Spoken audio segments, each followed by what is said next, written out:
Voy a darle la palabra a Polo Almeida, delegado del Gran Maestro, quien nos acompaña esta mañana en representación de la Orden. Por favor, vamos a darle un fuerte aplauso. Buenos días. Buenos días con todos, buenos días con todas. Primero quiero dar el saludo de nuestro Gran Maestro Carlos Iglesias Delgado, que me ha encargado de presentarlo inmerecidamente el día de hoy. Y traigo 3 saludos, el primero para tu logia madre y el segundo para ti. Somos testigos de la evolución, de la transtopía de Jean-Paul Pinto, que ha ido evolucionando en este tiempo. Al principio era un apasionado de las utopías, de la perspectiva, y vemos cómo se va preparando sólidamente, académicamente, para hablar ya de temas de seguridad, sin perder su esencia, que su esencia es imaginar los futuros posibles, los futuros deseables, y también cómo trabajamos para no llegar a los futuros desastrosos. Yo investigaba un poco en qué contexto vamos a utilizar la transtopía. Y el contexto que lo vamos a utilizar es en la transformación de la sociedad actual a una sociedad futura más segura, con la participación de todos.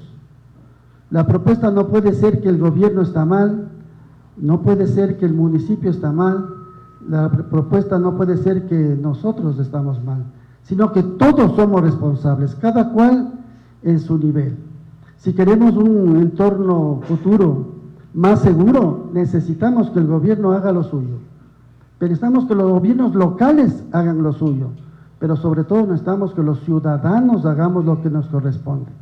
No sirve un marco legal puesto por el gobierno que no sea ejecutado por un gobierno autónomo, y tampoco sirve si la ciudadanía no colabora para que esto sea realidad. En esta transición de la realidad a una utopía deseable, en la que todos nos sentamos seguros, ¿cuál es la participación de la Gran Logia?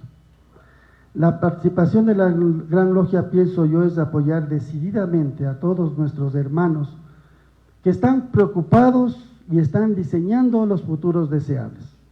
Porque lo primero que hay que hacer para que algo se vuelva realidad, hay que pensar que es posible.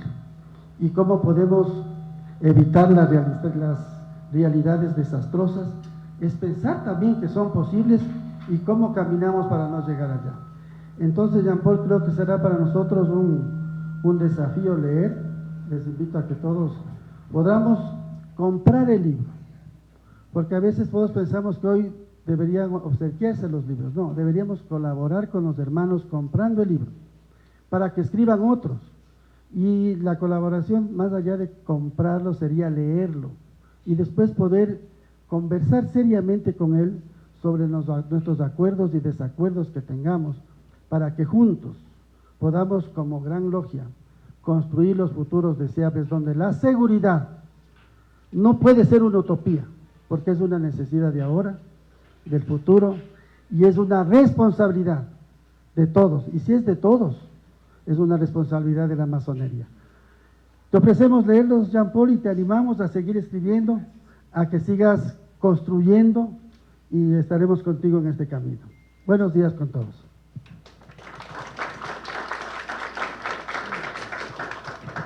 Bueno, agradecemos a Polo por sus reflexiones y por brindarnos justamente esta relación entre masonería, sociedad y, por supuesto, seguridad.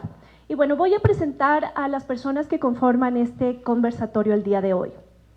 Tenemos a Catherine Herrera Aguilar, cientista política y especialista en seguridad y defensa, con una amplia trayectoria en instituciones públicas vinculadas a inteligencia estratégica, crimen organizado y seguridad pública.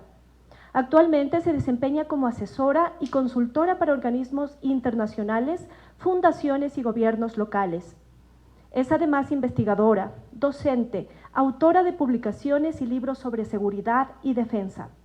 Vamos a recibirla con un fuerte aplauso, por favor.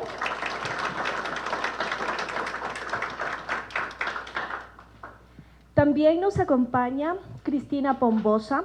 Ella es escritora, poeta, gestora cultural y abogada especialista en Derecho Administrativo. Actualmente se desempeña como directora de asesoría jurídica de la Casa de la Cultura Ecuatoriana y ha representado al Ecuador en distintos encuentros nacionales e internacionales de poesía.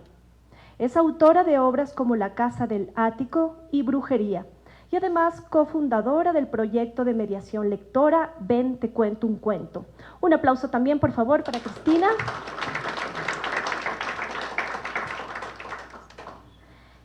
Está además con nosotros Juan Carlos Calderón, periodista de investigación, editor y escritor, director y fundador de Plan B.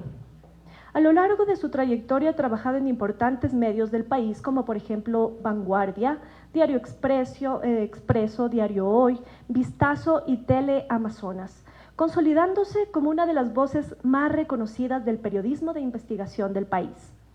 Es además autor de varios libros de investigación y ficción y ha recibido importantes reconocimientos nacionales e internacionales, entre ellos uno de los más notorios, el Premio Rey de España de Periodismo del año 2025. Vamos a darle un fuerte aplauso. Gracias, Juan Carlos. Y bueno, como no faltaba más, tenemos aquí al autor de la obra, Jean-Paul Pinto. Él es ingeniero comercial con más de 20 años de experiencia profesional y docente en temas de construcción de escenarios futuros y direccionamiento estratégico prospectivo.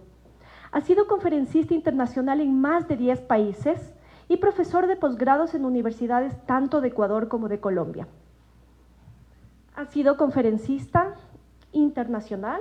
Tiene estudios de maestría en marketing, prospectiva, seguridad y defensa y es doctor en administración por la Universidad del Valle. Ha trabajado en instituciones vinculadas a inteligencia y seguridad del Estado, además de desempeñarse como docente en academias militares y policiales. Su trabajo y análisis sobre seguridad han sido difundidos ampliamente en medios nacionales e internacionales y hoy se condensan en Transtopía, su libro más reciente. Vamos a darle un fuerte aplauso a nuestro autor.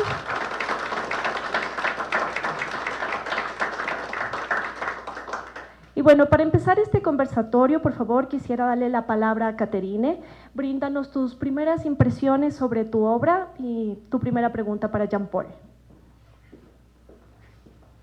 Muy buenos días. Buenos días, ahí sí. Muy buenos días con todos. Qué gusto estar aquí. Para mí es realmente un honor. Jean-Paul es mi colega y realmente sé el tipo de investigación, pero también de escritura que él realiza, que son aportes fundamentales para acá el Estado ecuatoriano.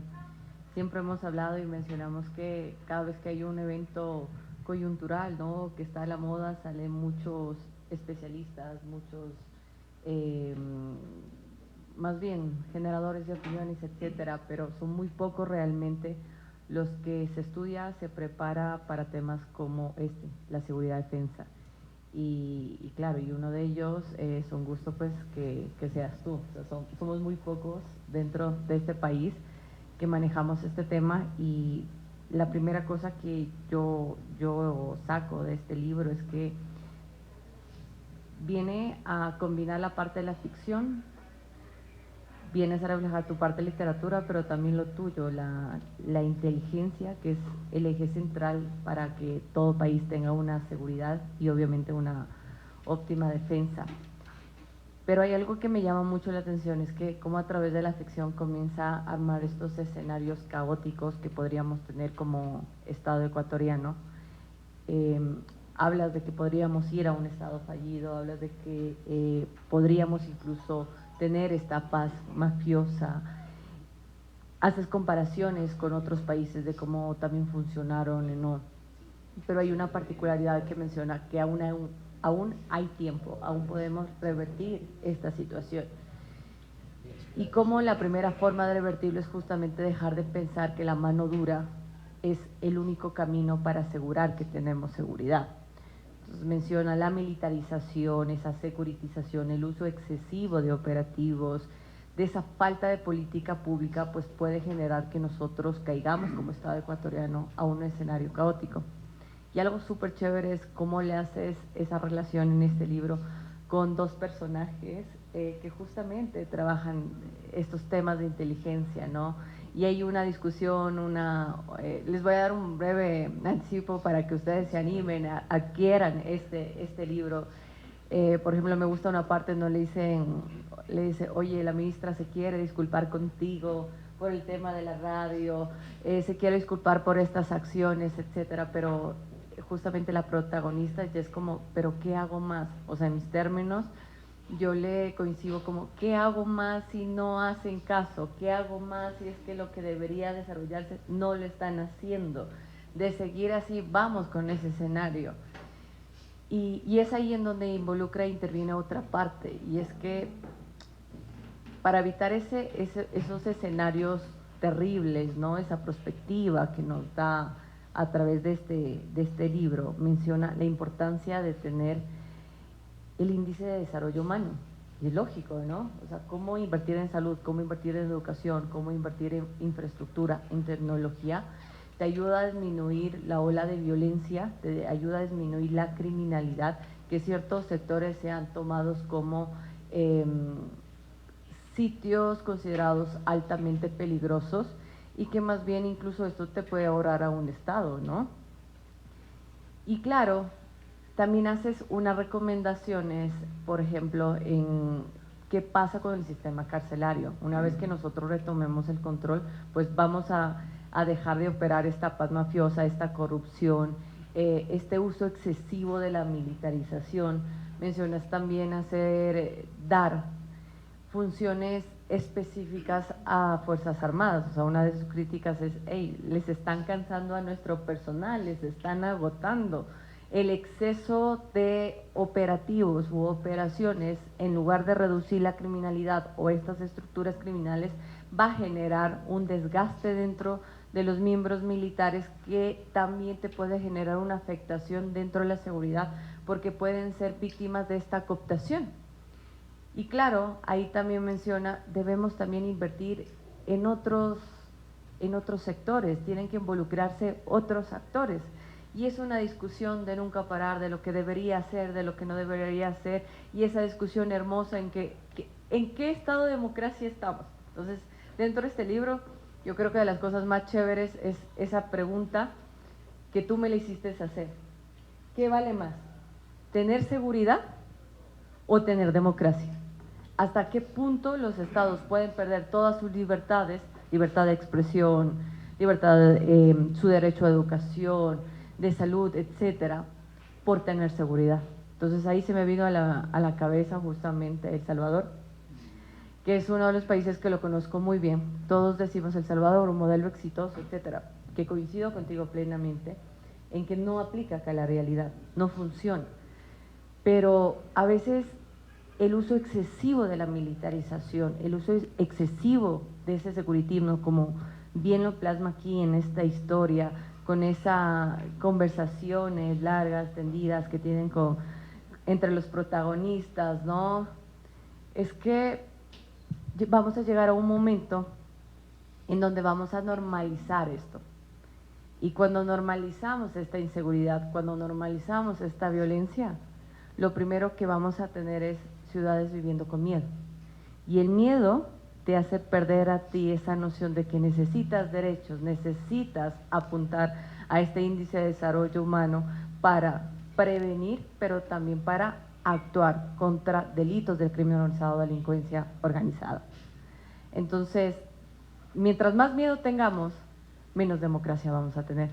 Y esta es mi pregunta. ¿Cuál es el mensaje? Yo lo pude coincidir así en este libro justamente, ¿no?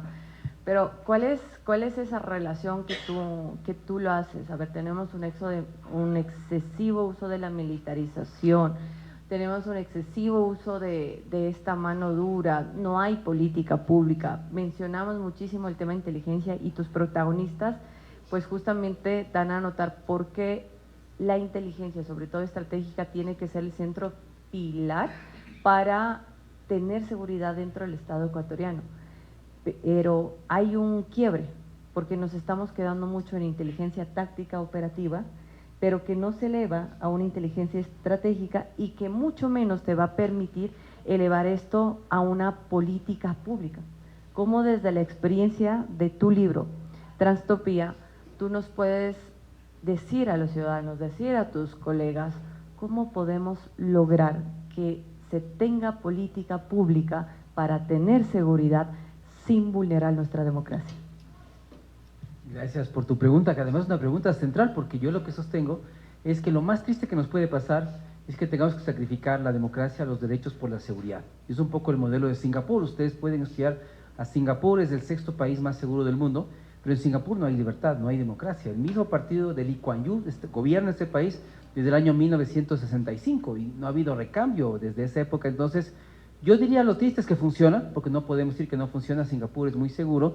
Lo mismo pasa con El Salvador. Ustedes han visto, yo estuve también este año en El Salvador y realmente, claro, uno dice, se respira un ambiente de tranquilidad, pero también de miedo. La gente no hace nada justamente por el miedo. O sea, no hay impunidad, que está bien que no hay impunidad, pero lo triste de ese paradigma es que se puede considerar que la única forma para fortalecer la seguridad es saliendo a la democracia y perdiendo los derechos que tenemos como ciudadanos. Eso ya es lo más triste. Entonces, ¿qué es lo que hay que hacer? Lo que decías tú, Catherine, justamente tratar de invertir más bien en desarrollo, en tecnología. Yo siempre les he dicho a los privados, ¿no? Ahorita estoy en contacto nuevamente con el Comité Empresarial Ecuatoriano, porque les decía, ustedes pueden armar muchos proyectos de seguridad. Entonces, la idea, ¿cuál es? Que puedan invertir en proyectos para jóvenes, porque el gran desafío que tenemos, ¿cuál es? Es sacar a miles de jóvenes de la criminalidad. Yo creo que el 80% de gente que muere en el Ecuador debe tener máximo 20 años y son chicos. Nos enfrentamos, esa es la criminalidad que tenemos. Entonces, en lugar de irles a matar, con lo que dices tú de la militarización, es, ¿qué hacemos con ellos?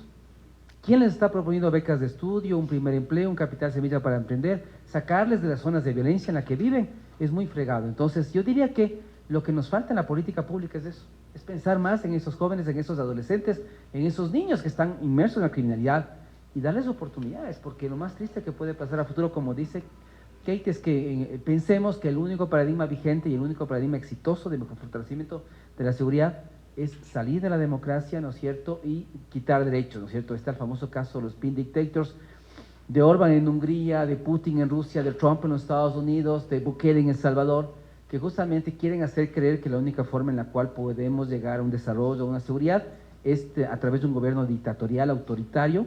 Y recordemos que es de las primeras veces en la humanidad donde el número de gobiernos híbridos o de estados no democráticos es superior a los estados democráticos que existen a nivel mundial. Es un dato no menor que está en el índice de la democracia, que señala que actualmente ya los estados totalitarios son mucho más mayoritarios que los estados democráticos. Es una realidad que actualmente estamos viviendo. Entonces, yo diría que por ahí va mi respuesta.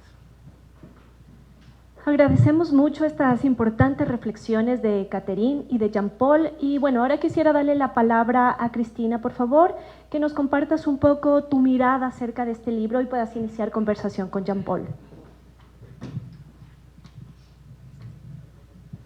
Buenos días con todos, con todas. Es en realidad un verdadero gusto, un honor estar aquí compartiendo con todos los compañeros panelistas, con Jean-Paul también, con ustedes.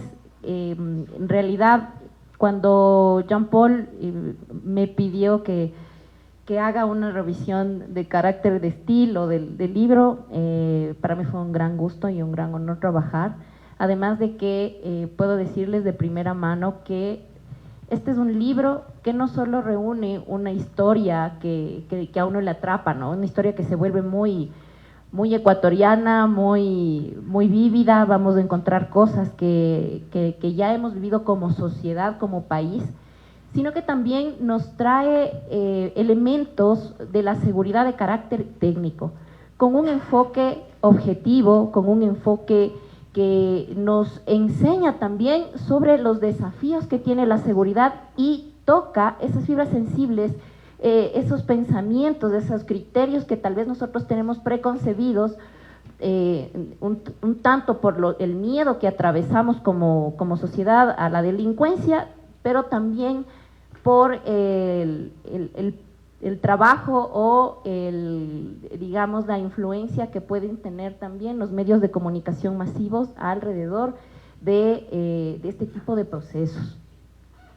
Esto sumado a una maquinaria estatal, porque recordemos que el Estado es una maquinaria grande, por eso hay pesos y contrapesos en el Estado, que es lo que ya desde el ámbito de mi experticia en el tema de derecho, es lo que se va perdiendo, se va diluyendo en estos estados que empiezan a asumir el control total de todo con el pretexto de darnos más seguridad.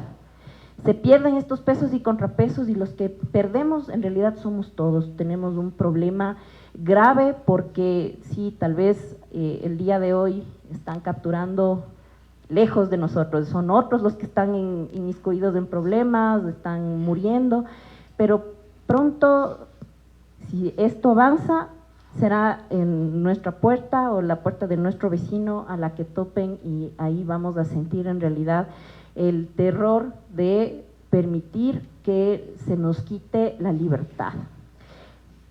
Una vez dado ese preámbulo de esta obra que les recomiendo mucho que la puedan leer, quería tomar un punto de consideración de justo lo que estabas diciendo hace un rato, de cómo sacamos de la criminalidad a estos jóvenes, ¿no?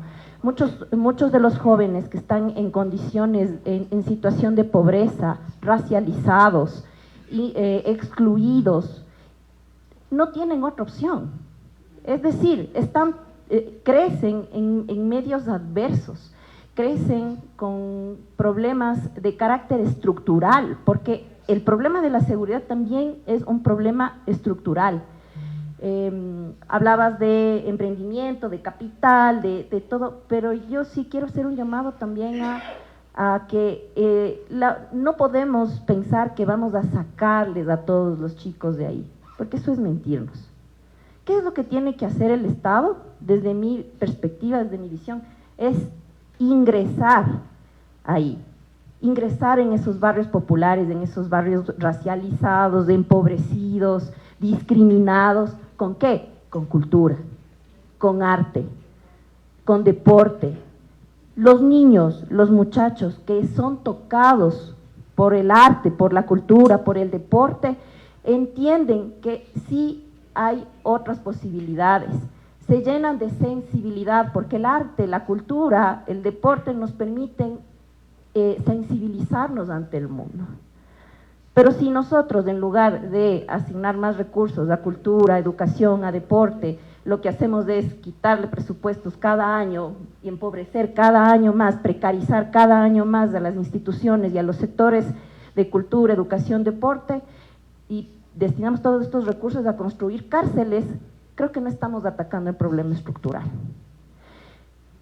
Hay dentro del libro un capítulo que es súper interesante que se llama Cuando las profecías se vuelven realidad. La protagonista de esta historia atraviesa un sinnúmero de situaciones.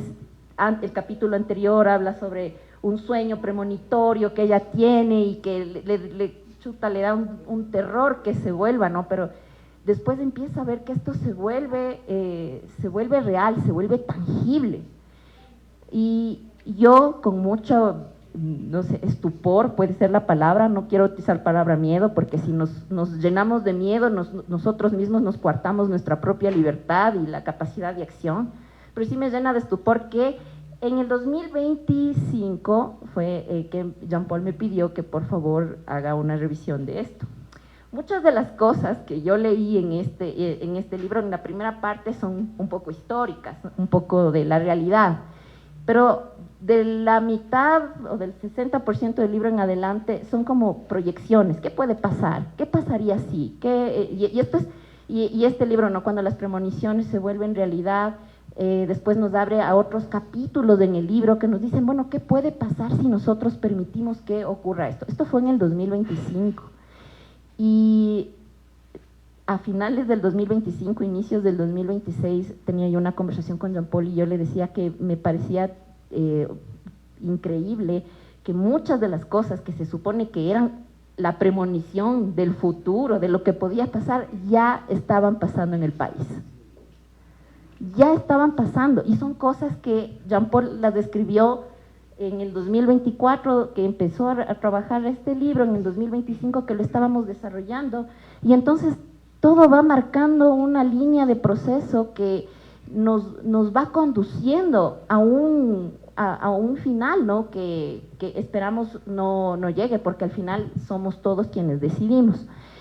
Mi primera pregunta es para ti, Jean-Paul, sobre cómo has sentido esto, que yo también lo sentí como lectora del libro, de que muchas de las cosas que escribiste mucho tiempo atrás se están empezando a plasmar. Es como una profecía, el sueño profético de la autora a través del escritor, y que ahora, a mayo del 2026, se han empezado a convertir en tristes realidades. Bueno, sí, y aprovechando que Juan Carlos está acá, es justamente en esa entrevista que van a encontrar en el libro. Juan Carlos me invitó una vez hemos hecho varias entrevistas en Plan B con Juan Carlos, y en una justamente estábamos en mayo del 2025, y yo le decía a Juan Carlos, y está grabado, y le decía, mira Juan Carlos, si esto no mejora, si las políticas no son efectivas, si no salimos de la militarización, vamos a terminar como el año más violento en la historia del Ecuador. Y esto fue mayo del 2025, y llegamos a diciembre y superamos las 8.000 muertes violentas, cosa que jamás había pasado en el Ecuador. Entonces, ¿esto qué implica? Que la perspectiva no está hecha para adivinar. Mi trabajo no es adivinar las cosas, pero sí anticipar que si no se toman medidas vamos a terminar ahí. Y yo en el libro también señalo una cosa que fue bien importante, una experiencia que tuve yo con el CIES, el Centro de Inteligencia Estratégica. Hablamos de finales del año 2021, comienzos del 22, hicimos varios escenarios. Uno de ellos usando la ficción, porque yo, como decía la Pau, es mi mundo el tema de la ciencia ficción. Le puse el nombre de Gotham City, el nombre de la ciudad gótica, que es la ciudad de Batman. Entonces yo dije, ¿pero por qué usé la metáfora de Batman, de ciudad gótica? Porque si ustedes han visto las películas de Batman, usualmente las cárceles son controladas por los criminales, no por el Estado. Los criminales controlan las cárceles de la ciudad de Batman. Entonces yo dije, si no controlamos esto a tiempo, vamos a terminar en ciudad gótica. Y yo puse ese nombre, y en un escenario que hicimos, hablábamos de que si no mejoraban las cosas en el Ecuador, y mira, pero hablábamos del horizonte 2030, decíamos vamos a terminar en un conflicto interno armado. Y está escrito, yo no lo puedo mostrar porque tengo firmado un acuerdo de confidencialidad con los entes de inteligencia del Ecuador, pero está escrito. Y yo les decía a la chica que me contrató, decía, oye, mira, está escrito, lo pusimos en el escenario en el 2021, y Novoa en el 2024 lo decretó. Entonces, la perspectiva no está hecha para adivinar, pero sí para alertar.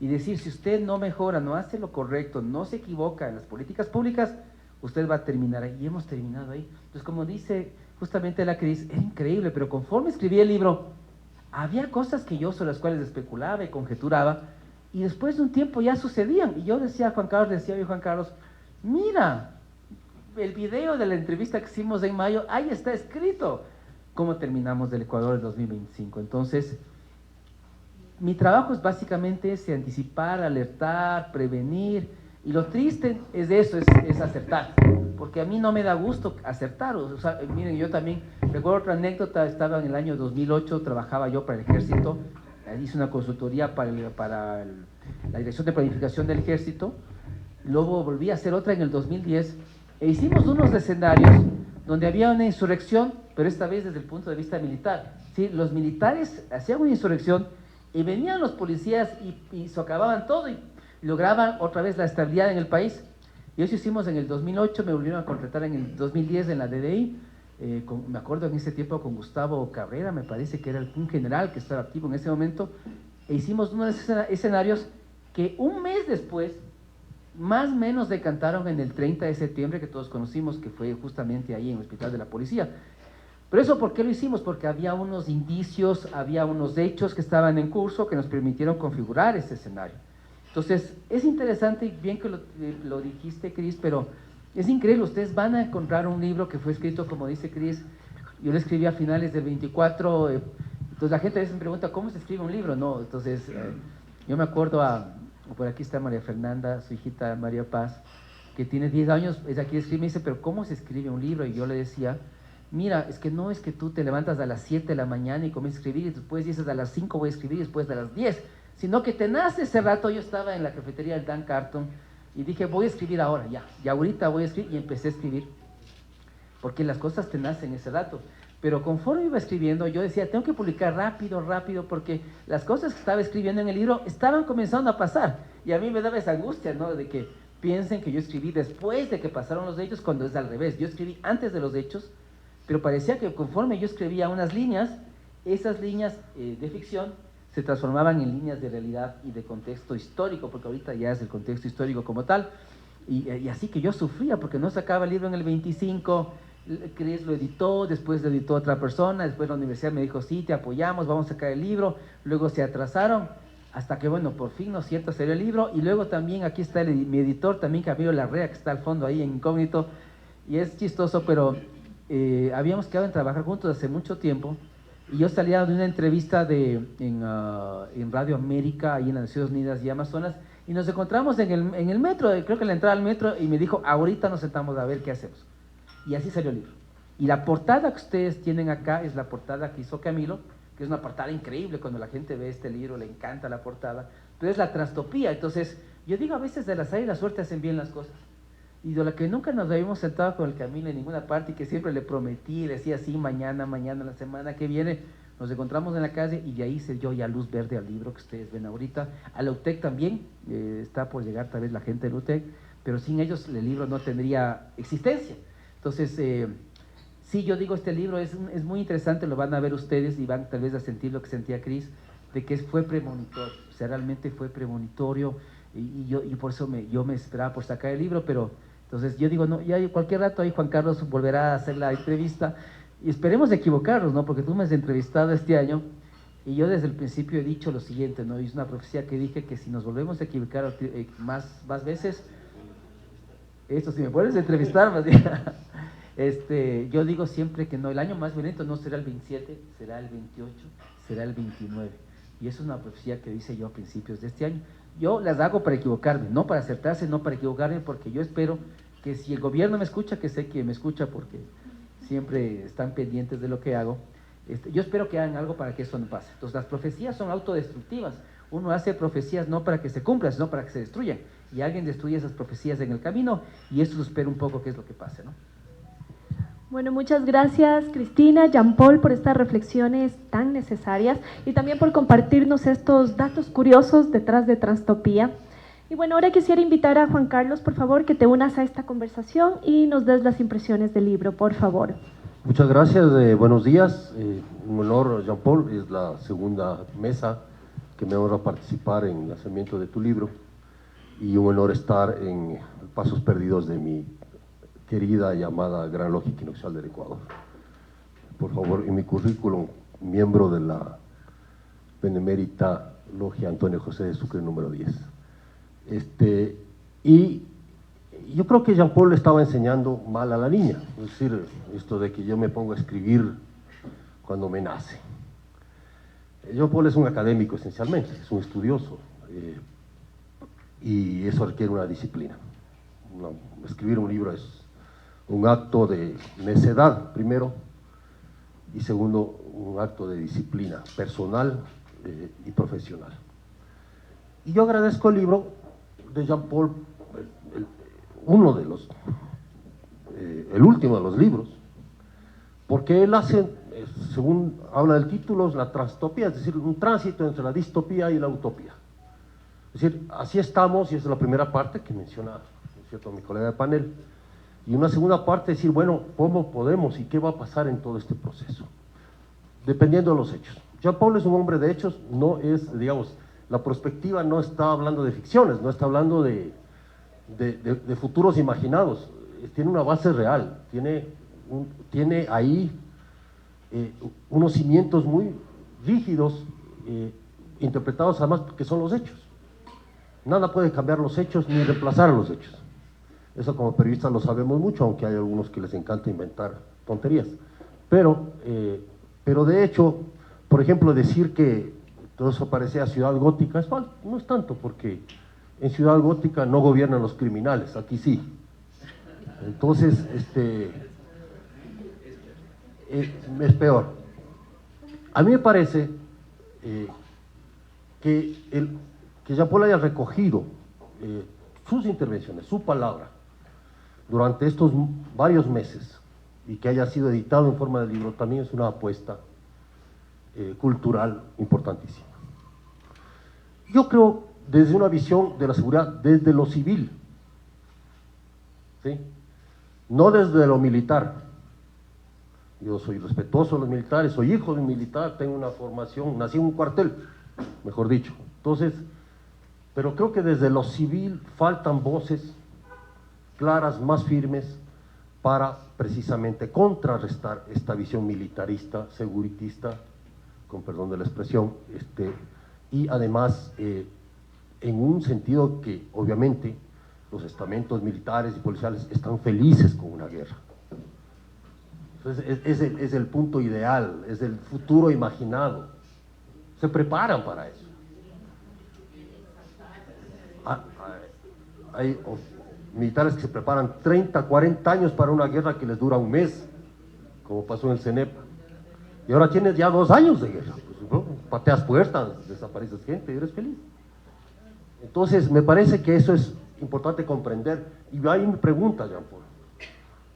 Primero, antes de reconocer, evidentemente, este acto valiente de poner en papel, ¿no es cierto?, esto que en nuestros tiempos digitales se esparce por el universo, es decir, se desaparece, se esfuma. Porque yo estoy hablando hoy, das una entrevista y ya mañana a la media hora ya no existe esa entrevista, se esfuma. Entonces esa palabra tiene que quedar planteada, como plantea el candidato Iván Cepeda en Colombia. Dice, yo escribo mis discursos para que quede claro qué es lo que estoy diciendo y qué es lo que he dicho, para que quede testimonio escrito de esto. Eso es fundamental, ¿sí? Entonces, por eso, bienvenido el libro y bienvenidos más libros, que yo sé que es jodidísimo, Jean Paul, pero es un acto allá de amor por la patria, ¿no? Hacerlo.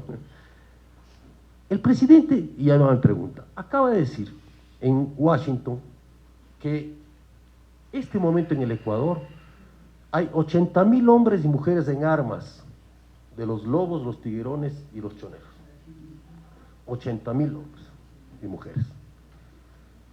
Lo ha dicho el mundo. Yo acabo de hacer una pequeñísima revisión, ¿no es cierto?, de esto. Cuando se lanza el decreto de guerra interna en el 2004, en enero del 24, en el debate posterior el presidente dijo que eran 20.000. ¿Sí? 20.000.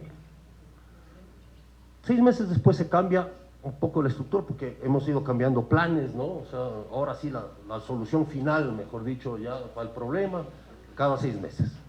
En una de estas soluciones que dan, bajaron la cifra de 15.000 a 16.000. Luego vuelven a decir, no, sí son 15.000 a 16.000 en armas, ojo, pero entre toda su cadena logística son 60.000. Mi pregunta es, ¿cómo pasamos de 20.000 que en el 24 a 80.000 2 años y medio después, en plena guerra interna? Es decir, a todas luces están reconociendo un fracaso, porque se trata de reducirles, no de que aumenten. Esa es mi pregunta. ¿Cómo ves tú esa cifra? Bueno, es cierto que es un poco difícil, pero bueno, ahí voy a recomendar un libro, que es el libro de los Spin Dictators, que tienen que leer, y hoy otro libro muy interesante que es Cómo mueren las democracias. Esos libros me parece, y un tercero también, el libro de Nexus de Yuval Harari. Es impresionante, cuando uno lee el libro de Yuval Harari en Nexus, parece que él hubiera vivido en el Ecuador. Yo leía este libro y decía, pero por Dios, este tipo a qué rato vino al Ecuador y se quedó varios meses, porque él habla justamente del tema del manejo útil e inteligente de la información. Es decir, el Spin Dictator es un tipo que permanece en el poder siempre y cuando manipula la información, dice mentiras y hace creer a los demás que lo que dice es cierto. Y además, entonces yo me acuerdo del libro de Hannah Arendt, que ella decía en el libro sobre los totalitarismos de eso. El objetivo no es que el líder diga la verdad, sino que los seguidores piensen que eso es la verdad y la defiendan. Inclusive el dictador al día siguiente miente. Entonces lo que dice Juan Carlos, ya no son 16, son 80.000, y en lugar de contradecirle al líder, van a decir, no, es cierto, no son 16, son 80.000 y es cierto. Porque esa es la forma que emplea el totalitarismo para implementarse en cualquier sociedad, es decir, el uso de la mentira. Y yo le he confrontado en varias entrevistas a este gobierno en esto, o sea, ¿dónde están las verdades en las estadísticas de la información? Por ejemplo, lo más triste para mí es una estadística que no la has mencionado tú, pero hemos conversado varias veces, Juan Carlos, que es el tema de quienes mueren en el Ecuador. El discurso oficial es que los que mueren son todos delincuentes. Y esa es la única explicación que yo tengo de por qué el gobierno es insensible a las muertes. Porque este fue de vacaciones creo que un mes, mientras había masacres acá. Y en el caso de los niños de Taura, lo he dicho varias veces, nunca hemos visto un gesto del gobierno de solidaridad con la familia de los niños de Taura, una casa, unas becas de estudio, una ayuda económica, jamás. El ministro del Defensa, ustedes se acordarán más bien cuando salió la rueda de prensa, amenazó al fiscal. Y hasta ahora no logra tener una posición de solidaridad con las familias, porque uno puede entender que Fuerzas Armadas hizo un error y están sentenciados los militares que cometieron ese error porque fue una violación de derechos humanos y eso está clarísimo y documentado. Pero no entendemos por qué el presidente no da una solidaridad, es que no le interesa. Pues como la policía dice que el 90 y pico de gente que muere en Ecuador son todos delincuentes, ¿por qué sentiríamos pena de un delincuente? ¿Por qué nos va a dar pena? Pero discúlpenme, hace pocos días murió un bebé, mueren niños de 5 o 6 años. La UNICEF dice que en los últimos años se ha incrementado el número de muertes de niños y adolescentes en más del 640%. Entonces hay un discurso ahí que no pega. O sea, los niños de 10, 8, 6 años también son criminales, son delincuentes igual. Entonces, lastimosamente, Juan Carlos, yo lo que veo es que es un uso útil de la información y las estadísticas. Yo me acuerdo, yo no sé si me vieron, yo estuve políticamente correcto con el ministro del Interior, Reinberg, y él decía, en ese programa, él decía, ¿no es cierto?, estaba bajando en este mes, en estas semanas ha bajado la criminalidad, las muertes violentas, y decía, pero es que eso es un uso útil que usted le hace, porque para verificar si está bajando hay que esperar al menos la tendencia, 3 meses, 6 meses, volvamos a hablar en 6 meses, y si sigue bajando, ahí sí le doy la razón, está bajando. Pero usted me dice que un corto tiempo de 3 semanas está bajando, eso no es relevante, porque la semana siguiente va a haber una matanza de 50 personas y se echa al piso toda la estadística. Y los que manejamos estadísticas de números sabemos que es así. Tú no puedes decir que un corto espacio de tiempo ha mejorado algo si 2 semanas después es peor. Tienes que esperar al menos 3 meses, 6 meses. Entonces, en las entrevistas de los toques de queda, yo siempre he dicho, bien preguntado a los periodistas, ¿cuánto tiempo hay que esperar resultados del toque de queda? Yo les he dicho al menos 6 meses. Lo que estamos haciendo ahorita, en diciembre se verá si fue efectivo o no. Ahorita no. Entonces, lo que a mí me preocupa, Juan Carlos, cuando me entrevistaban algunos periodistas, colegas tuyos, es hasta dónde podemos creer en lo que transmite el Estado y el gobierno como estadísticas. Porque Bukele es lo mismo, o sea, no puedes creerle a Bukele, no puedes creerle a China sobre lo que comunica, porque son países que tienen censura. Rusia no tiene redes sociales, Putin controla absolutamente todo. Entonces, en este tipo de sociedades la verdad no existe. O bueno, sí, la verdad oficial, pero no es la verdad. Y eso es lo más triste cuando vives en una sociedad en la cual la verdad no es la verdad y se manipula constantemente las cifras para mantener la popularidad, porque el spin detector es un tipo que se mantiene siempre y cuando es popular. Entonces por eso las fotografías, ¿no es cierto?, cambiándose de ropa, porque en eso es lo que puede vender y subir la popularidad, pero no, eso no es un jefe de Estado, o sea, y entonces a mí me preocupa mucho, y gracias por tu pregunta, Juan Carlos, sobre el mal uso de la información, que es un poco lo que estamos viviendo, y podemos comunicar cualquier cosa, ¿no? Imagínate, el otro día me contactó Ana María Cañizares de CNN, y me decía, oye, quiero hablar contigo sobre lo que el presidente dijo en Estados Unidos, y él dice que el enemigo es Colombia. Y yo decía, pero no, yo no podía creer, te juro que yo quería revisar ese video, porque Colombia no es nuestro enemigo, el presidente lo dijo. O dijo el ministro. A mí me dijeron que él había dicho que el enemigo está del otro lado, que es Colombia, que está al lado. No estoy seguro, se interpretó. Yo tengo eso, CNN me dijo eso, no sé, CNN me dijo eso, entonces Ana María me dijo, mira, el presidente acaba de decir eso, yo decía, pero sí lo pienso. Entonces yo digo, ¿cómo puede ser un enemigo un país que es vecino, que es nuestro mejor aliado contra el narcotráfico? Y además que es 4 veces el tamaño del Ecuador y como ejército de inteligencia tiene, pero mucho más que nosotros, ¿no? Bueno, el ministro dijo que nos están robando la energía, eso fue lo que dijo. Y de ahí dijo el tema del enemigo. Entonces realmente yo siempre he dicho, ¿no es cierto?, que cuando nos peleamos con Colombia es cuando vos te peleabas en tu casa con tus papás y lo único que estaba a tu nombre es el velador y la cama. ¿Cómo te peleas con tus papás si no tienes nada? O sea, realmente es una tragedia, ¿no? Lo que estamos haciendo con Colombia es una tragedia porque yo también explicaba que el gran problema de Colombia es que lleva décadas, Colombia siempre priorizó el desarrollo de sus grandes ciudades, llámese Cali, llámese Medellín, llámese Barranquilla, llámese Bogotá, nunca le importó las fronteras norte y sur. La Guajira es de los estados más pobres de Colombia en el norte. Y en la frontera sur, en cambio, siempre sabíamos desde Desde que yo comencé a trabajar en seguridad en el año 2006, 2005, siempre dijimos nosotros, nuestro vecino de al lado no es Colombia, sino es las FARC. ¿Pero por qué? Porque a Colombia jamás le interesó la frontera sur, nunca le importó. Entonces no es que a Petro no le importa, sino que a todos los gobiernos de derecha que ha habido en la historia de Colombia, porque el único gobierno de izquierda que ha tenido Colombia es el de Petro, jamás les importó la frontera. Entonces Petro también heredó una situación también de décadas de abandono de la frontera. Entonces, lastimosamente es un manejo político, ideológico de la seguridad, los temas de las tasas arancelarias también sin sentido. Los empresarios por lo menos han dicho que están de desacuerdo, ¿no? Ya no le siguen al presidente porque realmente es desafortunado. Los toques de queda, las tasas arancelarias, lo único que hacen es perjudicar los negocios. Entonces, lastimosamente es de eso, Juan Carlos, el uso de la información, el uso perverso de la información, que hace que no importa qué digamos, porque sabemos que la gente que está detrás nuestro nos va a creer, digamos lo que digamos, y eso es lo más triste. Entonces, la seguridad también, la inseguridad, la violencia se lucra de estados de baja educación, con población no educada, que no tiene pensamiento crítico, y es ahí donde la orden tiene mucho que hacer, ¿no es cierto, Polo? Ahí yo cuando fui a Salvador este año, invitado por la CMI, la Conferencia Masónica Internacional, que fui a dar una conferencia, yo les decía, ahora entiendo el rol que tiene la masonería en la sociedad, es crear mayor pensamiento crítico, mayor capacidad de pensar, porque lo que tenemos de enfrente a nuestro es una sociedad que está aceptando que la militarización, la mano dura es la única solución y que está dispuesta a aceptar cualquier mentira que le digan, y eso es muy triste. Y ahí la orden tiene mucho que hacer, porque el tema de la capacidad de pensar, de pensamiento crítico, de debate, argumentación, es lo que caracteriza a la masonería, y ahí me doy cuenta que nuestro rol ahora más que nunca es fundamental.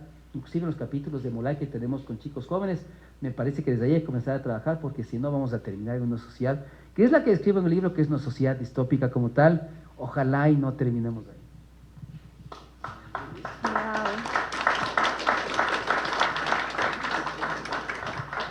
Bueno, muchas gracias a nuestros panelistas y por supuesto a Jean Paul por estas reflexiones tan importantes.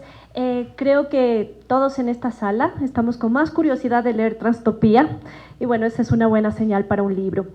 En este momento vamos a tener uno de los momentos más emotivos de esta mañana, para lo cual, por favor, quisiera solicitar la presencia de Roberto Varas, a quien vamos a hacer la entrega simbólica de un ejemplar de Transtopía. Gracias, Roberto.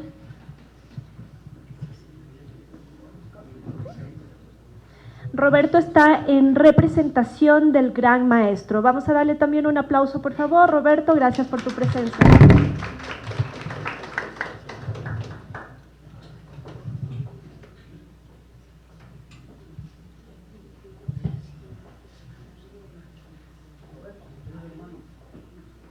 Queremos entregarte este libro de nuestro hermano. De hermano a hermano, de corazón a corazón, esperamos que lo leas, que te contagies como nosotros, que sea un reconocimiento a lo que hizo tu padre, a lo que hizo tu abuelo y a lo que haces tú, y no a lo que has hecho hasta ahora, sino a lo que sabemos que puedes hacer en el futuro. Reconocemos en ti un hermano con un potencial enorme, como el que tuvo tu abuelo, como el que tuvo tu padre. Estamos seguros que la orden es más fuerte contigo y que el camino que tenemos juntos será muy fructífero. Que lo disfrutes. Muchas gracias.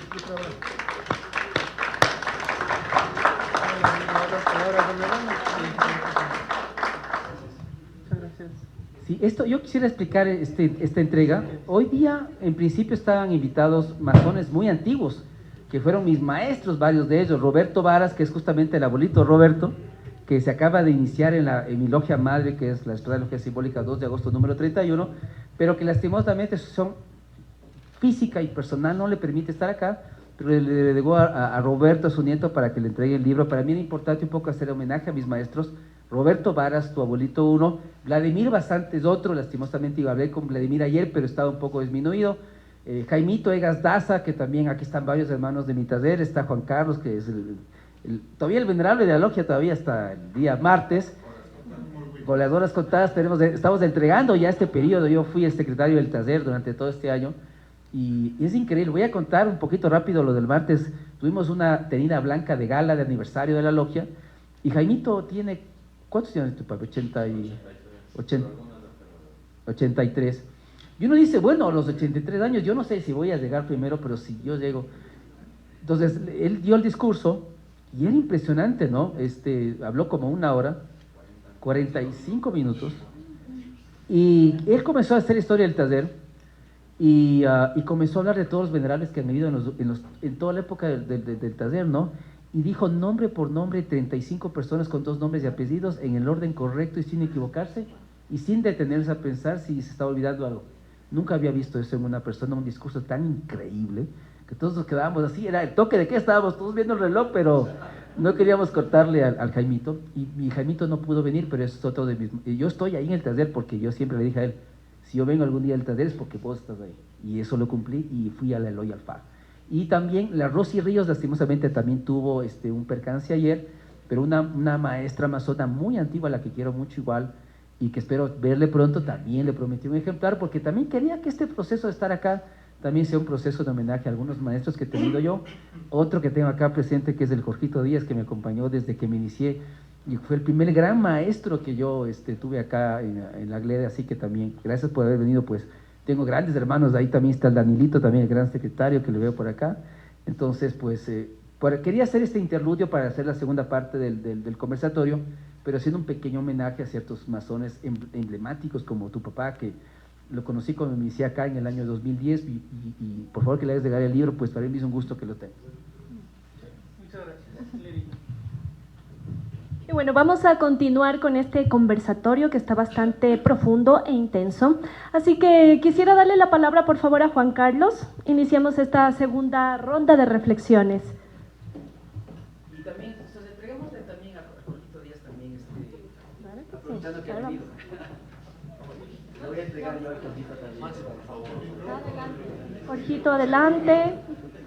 Un aplauso para Jorgito.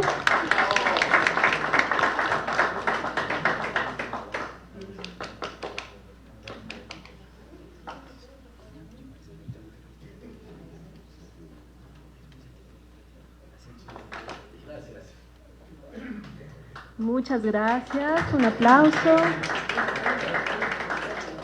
Y bueno, Juan Carlos, por favor, compártenos un poco más de tus reflexiones sobre Transtopía. Sí, gracias. Yo había pedido poder participar primero porque desafortunadamente tengo una reunión familiar más luego y tengo que retirarme. Jean, ¿qué opinas tú de la ley de inteligencia que se aprobó? O sea, ayer el 14 la Asamblea con pompa, bombos y platillos celebró el primer año, digamos, ¿no?, de sus labores. Para muchos no hay nada que celebrar, para otros sí, pero el tema es que destacaban en esta celebración que habían aprobado muchas leyes que estaban acorde a la estrategia de guerra, de conflicto armado no internacional, CANI, como se llama, o conflicto armado interno. Entonces hay algunas leyes que asoman ahí, ¿no es cierto? Unas específicas como la ley de inteligencia y otras repartidas, camufladas o en forma transitoria o reformatoria en otras leyes. ¿Qué tipo de marco legal se está construyendo para justificar, sostener e inflar el conflicto armado interno? Bueno, ahí, en todo caso, en tema de ley de inteligencia, bueno, también ahí a Catherine le haré que me diga si es cierto o no, pero bueno, sobre todo analizábamos esto con otra colega mía, que está en el libro con otro nombre, porque también ustedes deben saber que van a encontrar a muchos periodistas en el libro que tienen seudónimos. Hay, por ejemplo, un tipo que se llama Juan Carlos Cotocosao, por ejemplo. Que ya no es Calderón, sino le acabo de rebautizar. Podría haber puesto Carapungo, después lo pensé, pero lo quité. Y van a encontrar ahí, entonces ahí está una chica, Yulexi Piedra, que lastimosamente hoy día su hermana se está casando ahorita y no pudo venir el día de hoy, está con Yael Zurita ahí, están en ese matrimonio. Y entonces esa cosa estábamos en la ley de inteligencia y era preocupante, ¿no? Yo trabajé esa primera ley en el año 2014, cuando yo regresé a la Senaín, a la Secretaría de Inteligencia, estuve en el 2009, regresé en el 2014 otra vez, y yo tenía, digamos, ahí en la inteligencia los proyectos más emblemáticos, entre esos la ley de inteligencia, pero como después la inteligencia se desvió a otras cosas, evidentemente tenía que salir, y qué bueno que salí, porque nunca salí empapelado con toda la gente que estuvo ahí trabajando. Pero lo preocupante es que primero el gobierno aprobó una ley que no hizo, una ley anterior a la Noboa que lo hizo el gobierno de Moreno primero. Entonces yo nunca entendí cómo ellos sin debate, sin discusión, sin cambios, estaban aprobando una ley que no hicieron ellos. Y segundo, lo más peligroso es que era una ley que violaba derechos, ¿no es cierto?, que se saltaba completamente el tema de la justicia, y además nos preocupaba con Lorena que el gran problema que veíamos es que era y podía ser un ente fácilmente cooptable, porque el que identificaba a los blancos a perseguir era el secretario de inteligencia o el director del CIES. Entonces, digamos que a discreción de él, tú podías o no ser un enemigo del Estado. Entonces, él es el que identificaba quién era un enemigo del Estado y quién no era un enemigo del Estado. Y eso es un primer paso para la inteligencia política. Es decir, ¿no es cierto? Jean-Paul Pinto, ¿no es cierto?, sale en los medios, me critica todo el tiempo, entonces ese es un enemigo del Estado, ¿sí?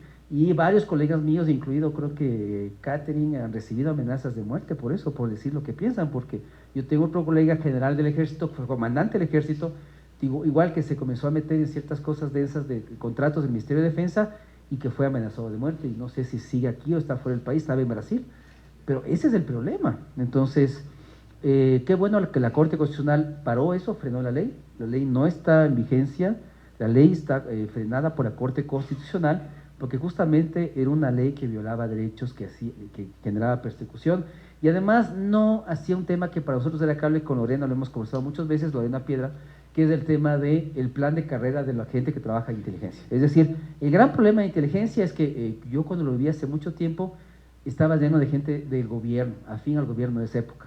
Entonces, porque es eso, el gobierno que llega lo que hace es votar a la gente que estuvo antes, mete a su gente, pero están en contratos de servicios profesionales, en contratos de un año. Pero eso lo que te genera es gente que hace inteligencia política y no gente que hace inteligencia de Estado. Y en la ley, por ejemplo, carecía de un plan de carrera, de una profesionalización de la gente que trabaja en inteligencia, capacitación, formación, cosas que en su tiempo habíamos ideado, pero que no están en la ley. Entonces, la ley es muy compleja, muy peligrosa, y yo en su momento, cuando en la Corte se bajó estas leyes, dije, es lo mejor. Y ahí nos damos cuenta de lo que decía Chris con el tema de los check and balance, los contrapesos. En una sociedad es fundamental los contrapesos, no pueden no existir, y el único contrapeso que nos queda aquí en el Ecuador es la Corte, nos guste o no. Ese es el único contrapeso que tenemos. A mí todavía.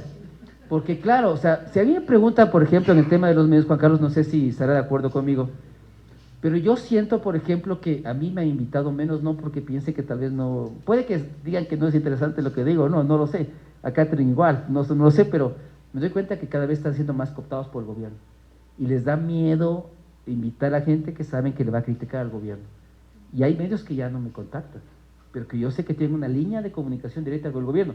Es más, ayer hablábamos de un tema de manejo de la comunicación, y me acuerdo hablábamos de un medio que me entrevistó, que es WQ en Guayaquil. Me hicieron una entrevista sobre el nuevo reglamento de cárceles, y yo les dije, miren, es un relato muy chévere, un relato de ficción, o sea, ellos también escribieron un libro como este igualito, porque es pura ficción, o sea, es un relato hermoso. Yo digo, es como la tercera edad en el Japón. Los japoneses que tienen más de 60 años quieren ir a la cárcel, porque tienen 3 comidas diarias, les hacen ejercicio, les dan sus pañales, o sea, es increíble ser un preso en Japón, es impresionante, viven mejor que estar afuera. Pero digo, eso es inaplicable en el Ecuador, o sea, eso nunca va a pasar. Y ellos cogieron solamente una parte de la entrevista donde yo decía que esta ley funciona siempre y cuando se apliquen estas dos condiciones, y volvieron a poner eso en su forma. Dijeron, el experto dijo que esto sí funciona y es bueno porque implica hacer esto y esto. Y yo nunca, o sea, yo no dije eso exactamente. Y ahí te das cuenta que los medios tienen su propia agenda ya pactada con el gobierno, y eso es lo triste, que cada vez yo veo menos medios críticos, como Plan B, por ejemplo, que me parece muy interesante, y otros medios que puedo nombrar, pero me doy cuenta que los contrapesos en el Ecuador se están acabando, y eso es muy peligroso para la democracia.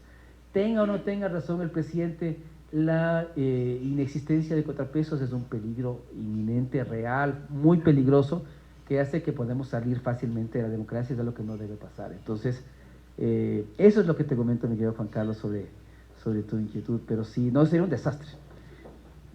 Bueno, muchas gracias. Gracias, Jean-Paul. También agradecemos la presencia de Juan Carlos por enriquecer este debate, sin duda. Y bueno, vamos a dar la posta nuevamente a Catherine, por favor, para que continúe compartiéndonos sus ideas acerca de Transtopía. Yo quisiera leer una parte del libro, compartirles. ¿Y por qué es tan interesante esta obra? Es justamente de la doctora Hadia, que fue invitada pues a dar una ponencia, más que ponencia, pues dar unos... acá. Ya, perfecto. Para que dé una intervención en la Asamblea Nacional.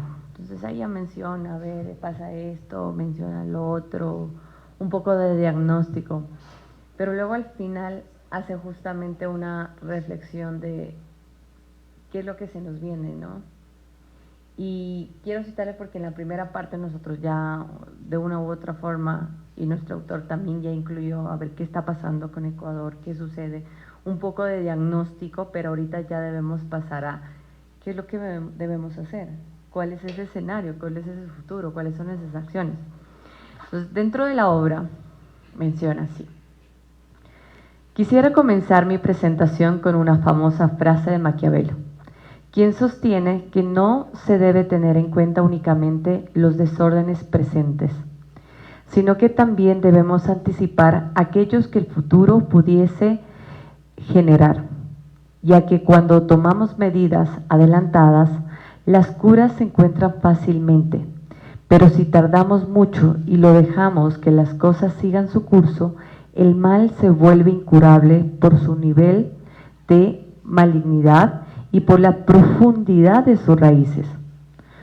Lo dejamos crecer mucho y no hacemos nada para frenar ese crecimiento. Si ustedes me preguntan, esa es la situación de seguridad en Ecuador. Hemos dejado crecer al monstruo a tal punto que va a ser muy difícil que lo podamos eliminar y nos va a tomar mucho tiempo hacerle un daño considerable como para dejarlo fuera de combate. Nuestra situación actual es de un punto de inflexión del cual difícilmente podemos retornar.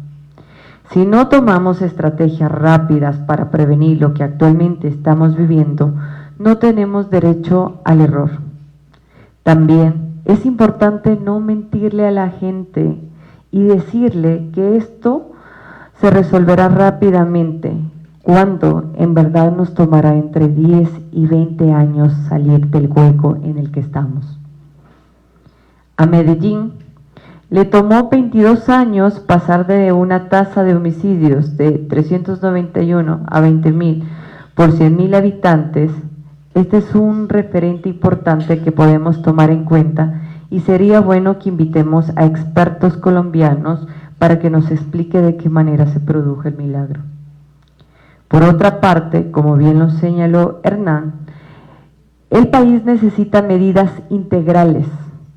Y me permito recordarles, señoras, señores y señoritas asambleístas, que en la Ley de Seguridad Pública y de Estado se encuentra el Plan Nacional de Seguridad Integral, potestad del Ministerio de Defensa, sin que hasta ahora sepamos si ese plan ha sido elaborado, presentado, aprobado o se está generando una nueva versión. Por lo que es pertinente que ustedes pidan cuentas al ministro por su falta de ejecución. Les voy a dejar los links hacia los estudios que me parecen fundamentales. El primero sobre el índice de paz global y cómo esos países que tienen esa paz pues justamente tienen seguridad. El segundo es el índice de fragilidad de los estados, para que lo revisen. Si tomamos esos índices, veremos que el tratar mercenarios, como el que quisimos contratar acá, pedir la asistencia de tropas militares extranjeras o decir que estamos en un conflicto armado interno, no hace sino perjudicarnos a nivel internacional. Y por ello, dentro de estos estudios, el Ecuador está penalizado y se encuentra entre los países de más alta violencia. Estos anuncios no lo hacen bien al país, estamos dando la imagen de un país fallido, fracasado, inoperante, a lo que está comenzando a fallar. Otro estudio que considero y que les dice que tomen ahí en la asamblea es justamente el índice del crimen organizado, que sitúa al Ecuador entre los países de mayor incidencia del crimen organizado y de poca capacidad de respuesta para enfrentarlo de forma sostenible. Es como un efecto de tijera. Por un lado, el crimen sigue progresando y por otro, nuestras capacidades humanas, logísticas, institucionales para enfrenarlo siguen disminuyendo. Yo quería abordar mi intervención con estos 4 párrafos de este libro, en donde, por Dios, lo resume todo lo que hemos hablado en este momento. Y esta obra es tan magnífica, yo estoy muy entretenida, que les invito a que la lean, que les invito, no se van a aburrir, hay historia, hay un romance entre los protagonistas también, menciona cómo igual esta campaña, hay uno de los protagonistas, ¿no? Justo se va a campaña presidencial, pero qué es lo que pasa, el contexto, etcétera. También menciona cómo hay una limitación en los medios públicos y cómo a veces esa limitación perjudica. Hay el tema de, sí, no hablamos a la gente con la realidad, porque claro, nos guste o no, y yo creo que una de las cosas más bonitas que ustedes van a tener como resultado después de leer esta obra es que, primero, ustedes van a decir, bueno, o sea, me está armando un futuro, pero ya está pasando ahora. 2, les va a generar un poco de temor y miedo, pero eso es bueno, siempre y cuando el temor y el miedo sea utilizado una alerta para evitar que eso suceda, para evitar que lleguemos a ese punto.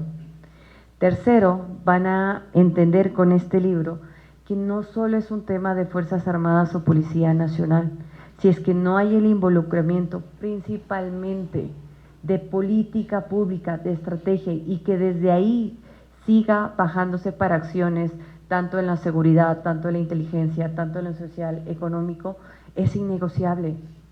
El cuarto punto que yo pude identificar con este libro es que no importa si eres de derecha, no importa si eres de izquierda, no importa si eres conservador, no importa el partido que estés, no importa si no perteneces a un partido, si formas parte de una logia o si eres académico o de cualquier índice, logras entender que en la seguridad, en la economía y en la política exterior de un país, la ideología no da cabida.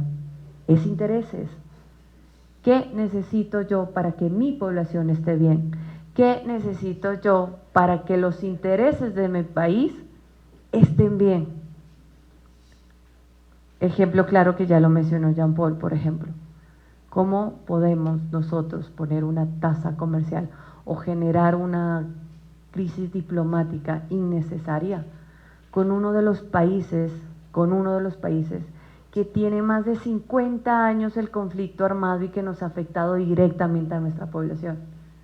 ¿Cómo te pones en esa sintonía cuando tienen ese país justamente a estructuras criminales transnacionales que tienen capacidad armamentista no solo para generarte un delito de crimen organizado, sino para generar gobernanza criminal? ¿Cómo se te ocurre generar eso cuando tienes estos actores criminales que conocen la geografía y la geopolítica de nuestra frontera norte, que tienen 40 años y que nuestra población fronteriza, de una u otra forma, tienen contacto con ellos? Y aquí es donde menciona él, a ver, ¿qué pasa con la inteligencia? Tener una anticipación. Cuando nosotros hablamos de inteligencia y generar estos escenarios de prospectiva, por eso es algo tan útil que no solo va a ser de deleite para ustedes, sino para los tomadores de decisiones, para quienes somos académicos, quienes somos generadores de opinión, quienes están en un cargo o pueden generar este pensamiento crítico. Es que te hace pensar, por ejemplo, en cosas como en la frontera norte. Hay una población que ellos tienen esta participación, como ya lo dije, de 40 a 50 años con estos actores criminales. Y es en esta zona en donde no necesitan utilizar una violencia. Cuando yo saqué justamente mi investigación, también hice el lanzamiento del libro, denominada Islas de Paz Criminal, cuando el crimen organizado opera más allá de la violencia. Sucede que, por ejemplo, Carchi es la segunda provincia en el 2025, después de Galápagos, que terminó con menos tasa de homicidios intencionales, pero realmente una provincia donde converge trata de personas, narcotráfico, minería ilegal, y hay la presencia de estos actores criminales transnacionales. Antes del 2024, siempre han tenido una relación. ¿Por qué? Porque la población tendía a venderle gasolina, tendía a venderle combustible, darle la comida, etcétera, un intercambio. Pero pasa una cosa, que desde el 2025 comienza a acentuarse mucho más el tema de minería ilegal en esa provincia, en donde es la comunidad quien trabaja picando, generando, extrayendo oro para venderlos a estos actores criminales y que las plantas de procesamiento estén en territorio colombiano. Con esto no quiero decir que la gente forma parte del grupo guerrillero o que forma parte de estas estructuras criminales. No les conviene, no les interesa que formen parte de allá. Pero ¿saben lo que sucede? Que esta población no tiene empleo. Que esta parroquia donde yo realicé justamente mi investigación no tiene un modelo económico y productivo para sacar todas las cosas que cosechan o incluso su ganado. ¿Cómo pueden ustedes entender justamente que de esta parroquia a la cabecera cantonal les toma 5 horas y en un camino de segunda orden donde hay siempre accidentes, está cerrado, en donde salen los adolescentes y no pueden ir a estudiar ni siquiera a la UP, que está en Tulcán, o irse a estudiar a Ibarra y mucho menos a Quito, porque involucra traslado y también involucra un costo para arrendar un sitio o pagarse su alimento. Y luego tú tienes, por supuesto, una alternativa que viene un actor criminal transnacional que tiene 50 años en territorio colombiano, que nosotros lo conocemos como Zona Sur, que desplazó al actor estatal y él es el que genera, o lo conocemos como el actor no estatal, pero que genera una gobernanza en esa zona, que sabe cómo convencer a la ciudadanía, que sabe cómo captarlos, que sabe cómo atender sus necesidades, y viene acá justamente a nuestro territorio que tiene estas problemáticas, y aparte de darles ingresos económicos sin necesidad de que forme parte de sus grupos, ¿ok?, les está dando también obra pública, digámosle, ¿no?, para beneficio de ellos. Y aparte de eso también son aquellos que ponen orden.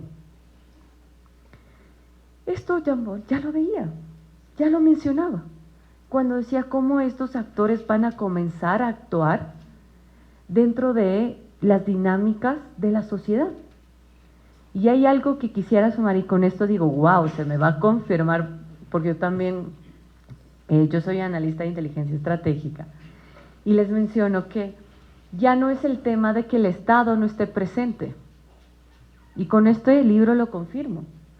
Ya no estoy hablando de un Estado ausente, sino que estoy hablando en zonas como esta parroquia de un Estado presente pero ineficiente, ineficaz, y que esa ineficiencia le da la oportunidad para que estos actores criminales estén ahí operando y puedan generar una gobernanza criminal paralela y denominar estas zonas las islas de paz criminal.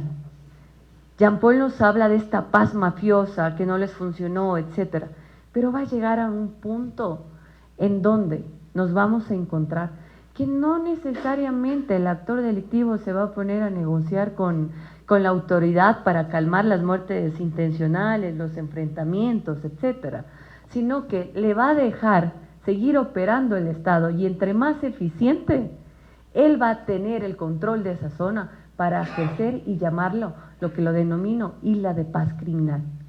Y vamos a llegar, estamos en un momento, pero se va a profundizar mucho más, en donde el Estado es funcional para estas estructuras criminales, que necesitamos que el Estado esté presente, que exista, y entre más inoperante, entre más haga corrupción, entre menos trabajo de ejecución o exista más omisión, pues será funcional para la geopolítica de estos actores criminales.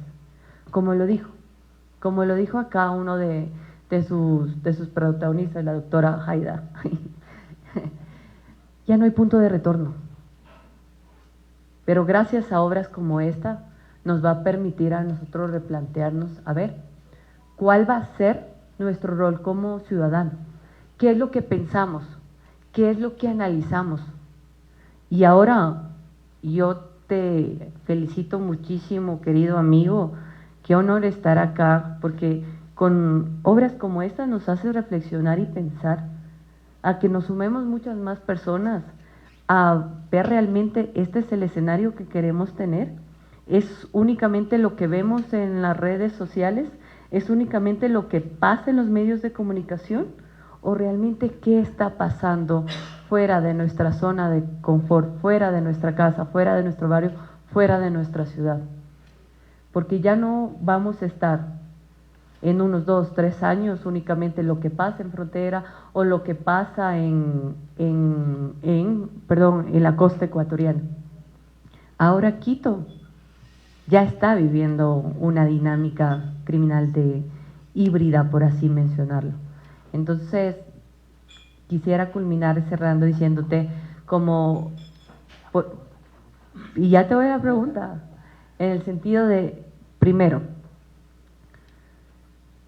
adquiramos este libro, leamos este libro, nos va a hacer reflexionar, pero no todos, queridos, ya van a tener justamente este conocimiento o esta experiencia. En el caso yo lo tengo por el trabajo en territorio in situ que lo hago. Tú sabes que yo soy de esas académicas que va in situ, va a territorio y combino la parte teórica, práctica y vivencial.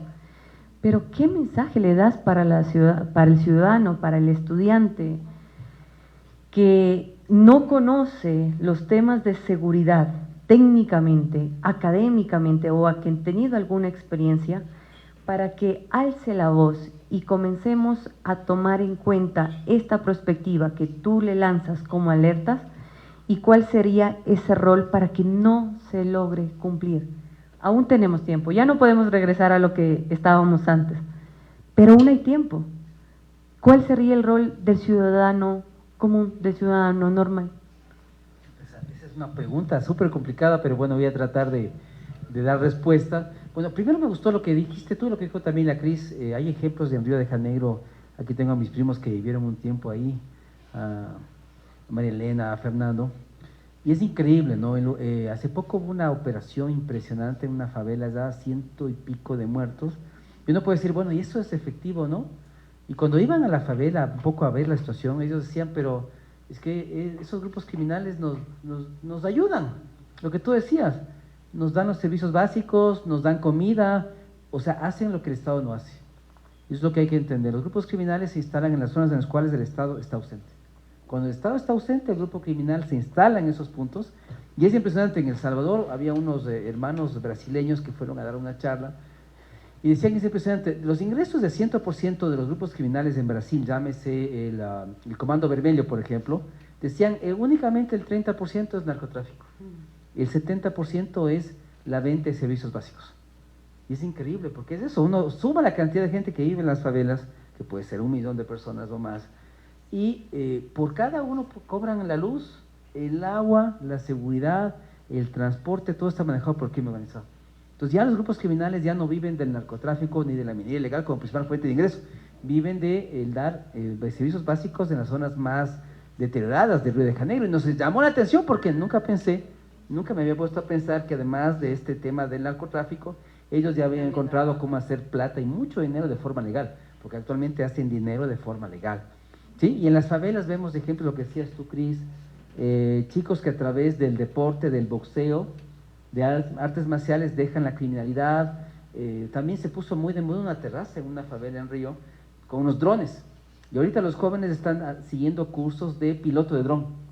Y se ha vuelto famoso porque la gente, ¿verdad?, paga mucho dinero y se toman las fotos, las influencers y todo en Río de Janeiro. Y los chicos, en lugar de ir a matar, a traficar, a secuestrar, ahora tienen cursos de pilotaje de dron. O sea, ahí te das cuenta. Yo siempre menciono estos ejemplos porque además Río no sea tan increíble, que tengo la suerte de ir un par de veces, pero muy violenta, ¿no? Y uno dice, bueno, cuando uno va a la ciudad de Dios y ve todo lo que pasa, se da cuenta que no, la solución no es la militarización, la mano dura, sino darles oportunidades de vida, lo que tú decías, ¿no? ¿Qué le estamos dando? Yo siempre he dicho en el libro, creo que, otra cosa que no habíamos dicho, tal vez tú lo vas a mencionar, Cris, pero el personaje principal no soy yo. Es una mujer que viene de Palestina, migrante, que huye de la violencia en la franja de Gaza. Se llama Hadia, y este nombre en árabe significa que es la mujer que guía, que orienta, por eso le puse ese nombre en el libro. Y ella es un poco la que es entrevistada por los diferentes medios de comunicación sobre lo que habría que hacer justamente para fortalecer la ciudad. Y entre lo que ella señala es justamente la co-creación, lo que te decía, Polito, cuando nos llegaste acá, la co-creación de políticas públicas con los ciudadanos. Es decir, muchas cosas que pasan en los barrios, en los sectores, en los temas de inteligencia, cada ciudadano podría hacer un canal de información, anónimo, seguro. Dice, mira, este auto sospechoso, esta casa abandonada, pero parece que está algo raro ahí. Es decir, la policía, desde mi punto de vista, no está canalizando el tema de territorializar la inteligencia y de usar a los ciudadanos como fuente de información sobre lo que pasa en un barrio. Y es un barrio, ¿no? Oye, este carro no es de aquí, este carro ya lleva 3 días acá, en esta casa pasa tal cosa, y deberíamos crear estos canales de información de forma que justamente los ciudadanos se vuelvan como fuentes de información anónimas para los temas de inteligencia. Y como digo, los temas de co-creación, porque yo creo que esta parroquia que tú decías, yo no le podría decir lo que tiene que hacer en términos de seguridad, pero seguramente ellos que sufren la inseguridad me van a decir a mí qué hacer, y creo que es la lógica que hay que cambiar. Es decir, en lugar de hacer hay una política de seguridad bottom-up, ¿no es cierto?, de abajo hacia arriba, donde básicamente la gente que sufre los delitos, que tiene hijos sicarios, que tiene hijos que descuartizan, ¿no es cierto?, hijos que trafican. No tiene violencia. Ahora, lo que tú dices es muy interesante. Eso es interesante, por ejemplo. A lo que yo menciono es que, por ejemplo, en esta parroquia no hay homicidios violentos, no hay muertes violentas, no hay delitos, no hay denuncias incluso de femicidio o violencia sexual. ¿Por qué? Porque este actor criminal transnacional que pertenece a esta guerrilla tiene prohibido el maltrato a las mujeres, tiene prohibido temas de violación, tiene problemas de esto, tiene prohibido que los jóvenes consuman droga. O sea, es como el actor no estatal que da mayor efectividad. Entonces, ahí es el tema. Ahí no va a estar el Estado, porque si no hay violencia no te va a dar recursos, no va a estar incluso ni la misma fuerza pública, pero tampoco sigue careciendo y tampoco está el tema de educación, empleo, productividad, etcétera. No hay. O sea, por eso hablamos de una isla de paz criminal, que decimos, no pasa nada, pero realmente hay estandaritos de crimen organizado que no visibilizan esa violencia, porque entre más silenciosos sean, mejor para sus rentabilidades. ¿Qué tiene que hacer el activista? ¿Qué tiene que hacer justamente el funcionario público? La lideresa barrial que dice, hey, pero él no es malo, pero ¿cómo yo voy a sacar a este actor que a mí no me hace daño, al contrario, me protege, me cuida, versus si dejo ingresar más al Estado que no cumple mis derechos, que no me, por ejemplo, no me atiende un caso de femicidio, que no me da empleo? ¿Cuál sería esa producción? Porque ahí es un punto de no retorno. Cuando ya la ciudadanía comienza a normalizar la presencia de ese actor criminal, que encima no le hace daño, ¿qué debería hacer para confiar nuevamente en el Estado? Claro, mira que eso en México es así, ¿no es cierto? Me acuerdo de la familia michoacana, también era así. Ellos inclusive no permitían los casos de violencia intrafamiliar, porque es como la mafia italiana. Los de la mafia italiana te aseguran un sitio de forma que la policía nunca vaya. Lo que les interesa es que la policía jamás esté ahí. Y yo me acuerdo con la policía, decíamos, ¿no es cierto?, en algunas zonas de la costa, decía un general, hermano nuestro de la policía que ya está, pues llegó a ser comandante por un día, me acuerdo, y decía, bueno, por esas cosas de la vida, ¿no? Él me decía, oye, pero hay zonas donde yo estoy, donde no hay ni un solo homicidio, no pasa nada. Entonces uno dice, oye, pero está mejorando el tema. No, no es que está mejorando, sino que en esas zonas los grupos criminales controlan todo. Nada se puede mover si el grupo criminal no da autorización. Nadie puede asaltar, nadie puede robar nada, nadie puede secuestrar, nadie puede matar, todo hace el grupo criminal. Entonces, claro, todos viven tranquilos.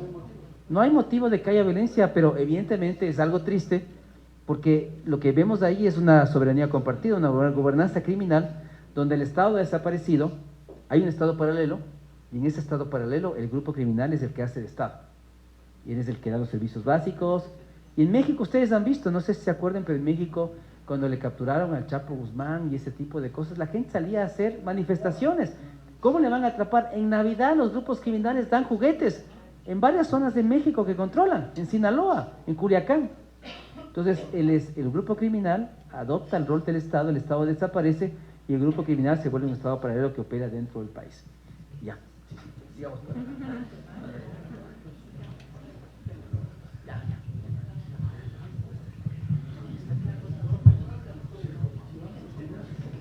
Bueno, muchas gracias a Jean-Paul y a Catherine por estas reflexiones. Vamos a cerrar el conversatorio con Cristina, por favor, para que nos dé su impresión y su pregunta final a Jean-Paul.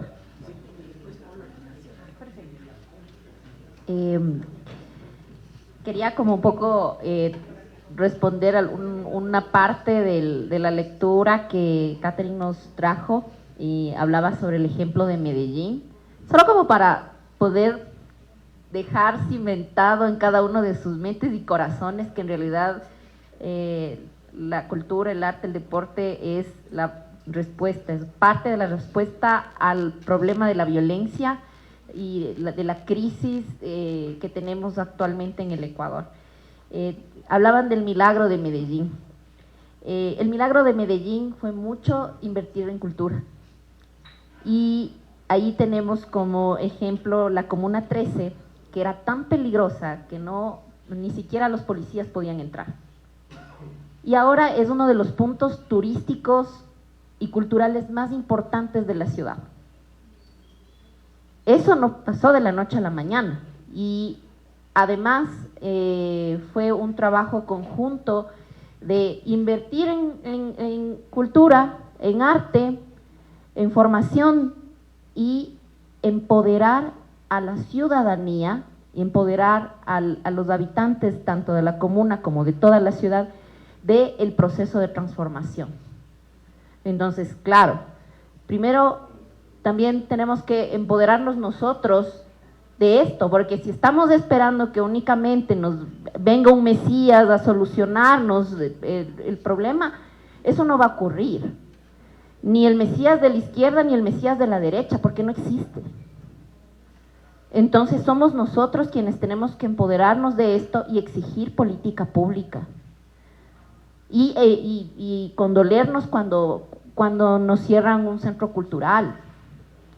Y enojarnos cuando el Estado destina recursos de salud, educación, cultura a la construcción de cárceles, a la dotación de armas, porque ya lo van a leer en el libro. O sea, la respuesta no es armarnos hasta los dientes contra la delincuencia.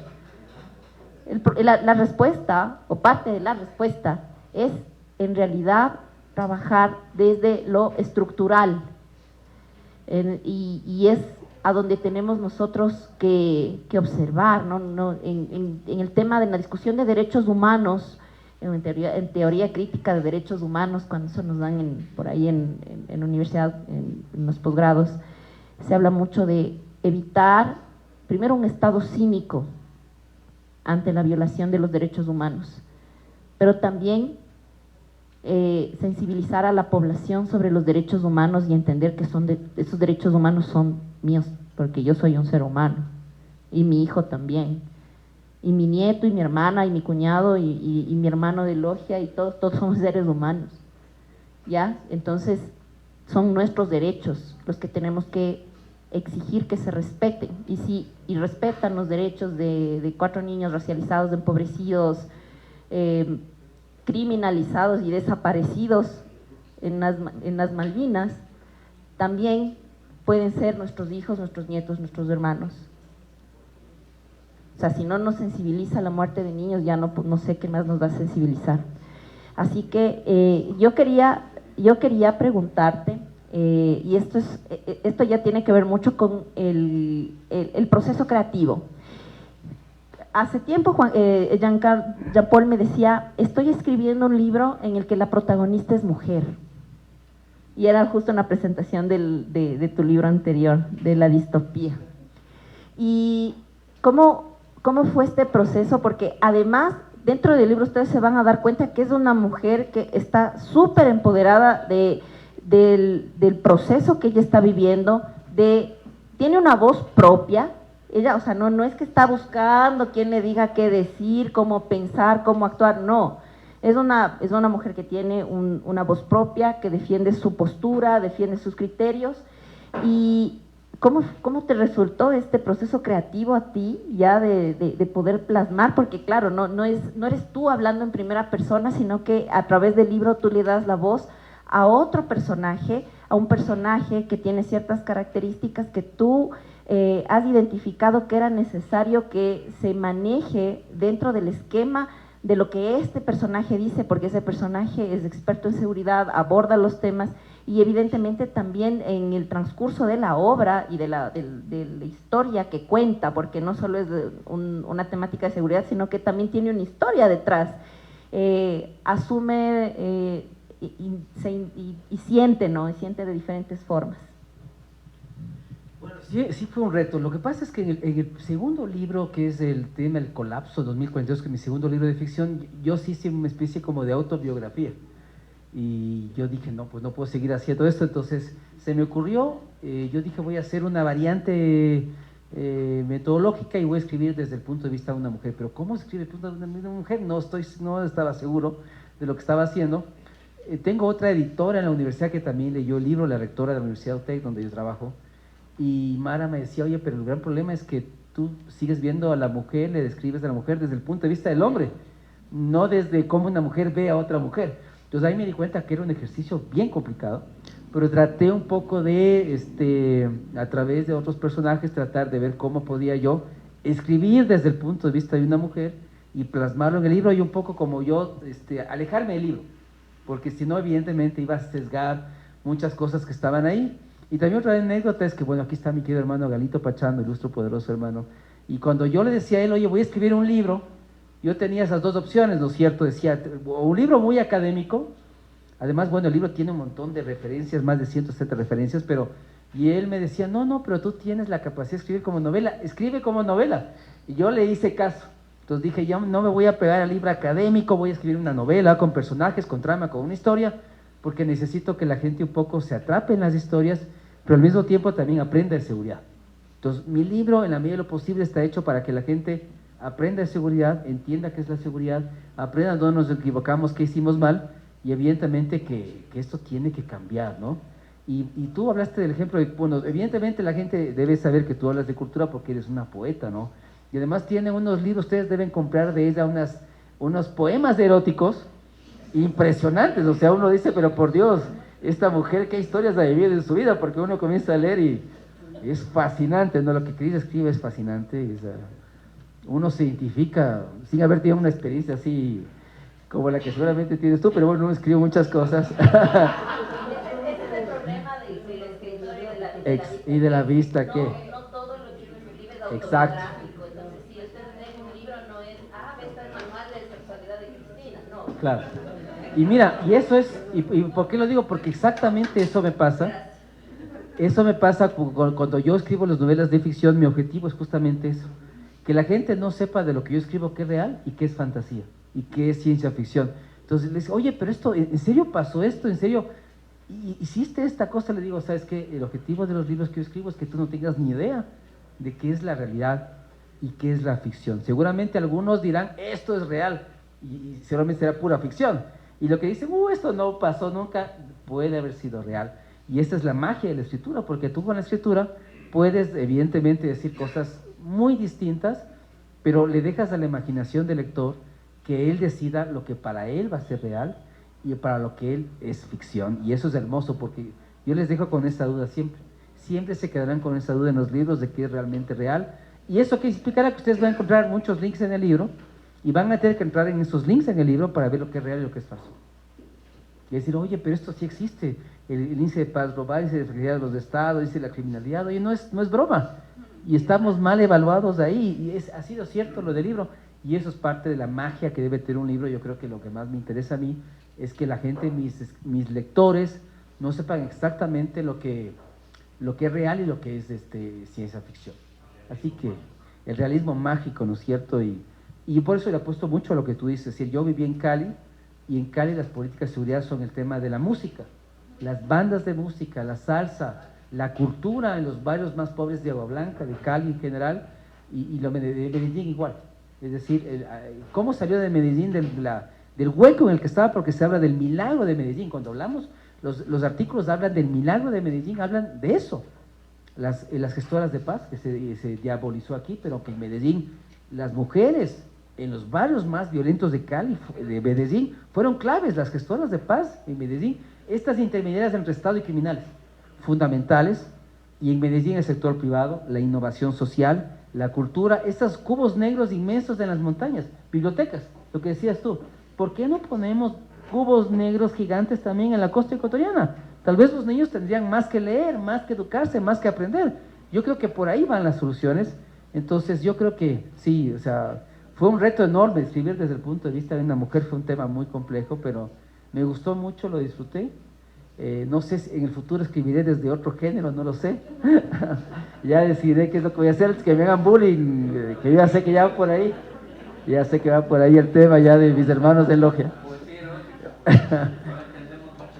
O puedo escribir ciencia ficción erótica, también podría ser otra opción. Creo que voy a inspirarme en tus obras de distopías, pero bueno, o sea, yo creo que el gran mensaje que hemos querido dar, y por eso invité a Cris, a Juan Carlos, a Catherine, es eso. Es decir, pensemos que hay otras alternativas, otras soluciones por fuera de lo que nos están vendiendo, y yo creo que si intentamos cosas distintas, como decía Einstein, la única forma de obtener resultados distintos es haciendo cosas diferentes. Y lo triste en el es que estamos haciendo lo mismo y pensamos que vamos a tener cosas diferentes, cosa que no va a pasar bajo ningún aspecto. Yo quisiera agregar algo, si me das un minuto. Medio minuto. Cris, ¿tú fuiste parte del grupo de edición? Sí. Sí, ¿no es cierto? Sí. Eso es tener justamente el toque de género femenino. Porque ustedes cuando van a leer este libro, justamente la protagonista no solo se basa en esa conocida de Jean Paul, sino justamente aquí yo veo el pensamiento de otras colegas que también forman parte, de otras activistas, no solo en materia de seguridad, sino de derechos humanos, constitucionalistas, también pensamientos de personal femenino de las Fuerzas Armadas o Policía Nacional, que tienes ahí tus colegas, amigas. Y claro, cuando nosotros, hay una cosa muy particular, y con esto quisiera culminar, es que este libro, sin quererlo tú, pero gracias a Cris, que ahora entiendo, yo decía, ¿de dónde sale? ¿Por qué esto, el otro? Es que tú lograste que, al menos yo siento eso, que dejemos de ver el tema de seguridad muy patriarcal, ¿no? En el sentido, hay una sola forma de hacer seguridad a través de mano dura, la implementación de Fuerzas Armadas, de Policía Nacional, decretos, estados de excepción, toque de queda, etcétera. Y cuando se comienza a ver la seguridad con enfoque de género, involucras a otros actores y a otros sectores del Estado para tener una verdadera solución y lograr lo que tú dices aquí, tener seguridad con humanidad. Entonces, también mi felicitación a ti, Cris, por ese aporte que lograste justamente de esta visión de, claro, de estas experiencias de que nos perdamos en toda esta literatura maravillosa que haces, Jean Paul, pero sobre todo dejar de verle a la seguridad desde lo patriarcal y comenzar a verla con un enfoque de género, que lo logran aquí. Así que, invitadísimos. Eso no me queda.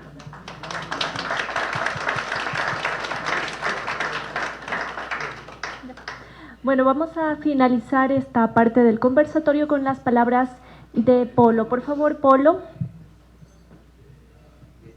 Bueno, he recibido una masterclass. Yo cuando estaba como ping-pong, ¿no? Mirando al uno, mirando al otro, y realmente esperaba que los expertos de seguridad sean varones, sean ex generales, y al conocerles a ustedes y al oírlas y al entenderlas, Sabemos que hay académicos, que hay investigadores de campo, que pueden percibir la seguridad no desde las armas, sino desde la construcción de la política pública, por ejemplo. Yo creo que algunas logias deberíamos invitarlas para que nos den otras luces, nos den otras formas de mirar este problema que es de todos. Y claro, saliendo del arquetipo, ¿no? Porque no tenemos que pensar que la visión masculina es la única. Y quiero resaltar eso, que en la Gran Logia Equinoccial del Ecuador, una gran logia conformada por logias que son exclusivamente de varones, han estado las damas hablando de lo que generalmente intentamos hablar los hombres, y lo han hecho muy bien. Les queremos agradecer y comprometer esas luces que nos han dado. Creo que todos, su concepto de una isla de paz mafiosa es verdad, y nos hace entender que es una estrategia de la delincuencia. Y para los masones no hay inocentes, porque estos grupos mafiosos no están así ahora. Si no hubieran engordado por tantos años, si no hubieran engordado para tener esa capacidad económica que ahora tienen. Y no es una capacidad económica que la logran en 2 años, la logran en décadas, donde son perversamente ignorados para que acumulen esa riqueza que les permite ahora intervenir, como usted dice, en poner una paz ficticia o comprar armas. Entonces, para los masones no hay inocentes. Para los masones, donde está el problema, debemos identificar. Y sobre todo, que nos sentimos no solamente señaladores de los errores de los demás, sino nos debemos sentir constructores. Masón significa constructor, albañil. Y debemos ser los constructores de la seguridad. Los constructores de muchas maneras. Debemos hacer lo que decimos que los ciudadanos deben hacer. Si hay que denunciar al de la moto, al del carro, al vecino, si hay que denunciar dónde están las cosas, tendríamos que hacerlos. Porque los masones no estamos para señalar. Nadie viene a la masonería para educar a otro. Viene para educarse a sí mismo. Y la masonería no es una escuela de admiración mutua, sino una escuela de crecimiento mutuo. Y que el crecimiento que hemos tenido hoy nos invite a ser partícipes y constructores de la seguridad del futuro. Muchas gracias a ustedes, señoritas, por haberme permitido el honor de compartir la mesa. A ti, Jean Paul, por ser valiente. No sé cómo consigues hablar por una mujer, le preguntaba yo, y lo consiguió y me dijo, sí, casi todo. pero eso también es algo que hay que resaltarlo, ¿no? Que las voces no tienen que ser masculinas, no solamente tienen que ser masculinas, también tenemos que ver a los otros, a las mujeres, a los homosexuales. No tenemos que racializar, lo que usted ha insistido todo el tiempo. Y quisiera, a nombre de nuestro gran maestro, decirles que nos vamos comprometidos, no solamente a comprar el libro, no solamente a leer el libro y a tratar de entenderlo, sino a ser constructores de una nueva seguridad. Gracias a todos.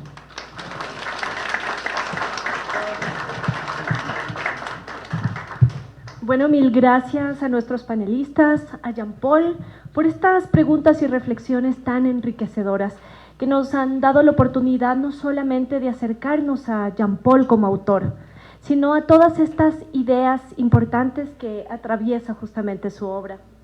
Gracias por abrirnos a nuevas preguntas sobre el presente y el futuro de la seguridad, pero sobre todo a la forma en cómo imaginamos el futuro, el mundo que viene. Así que muchas gracias por esto.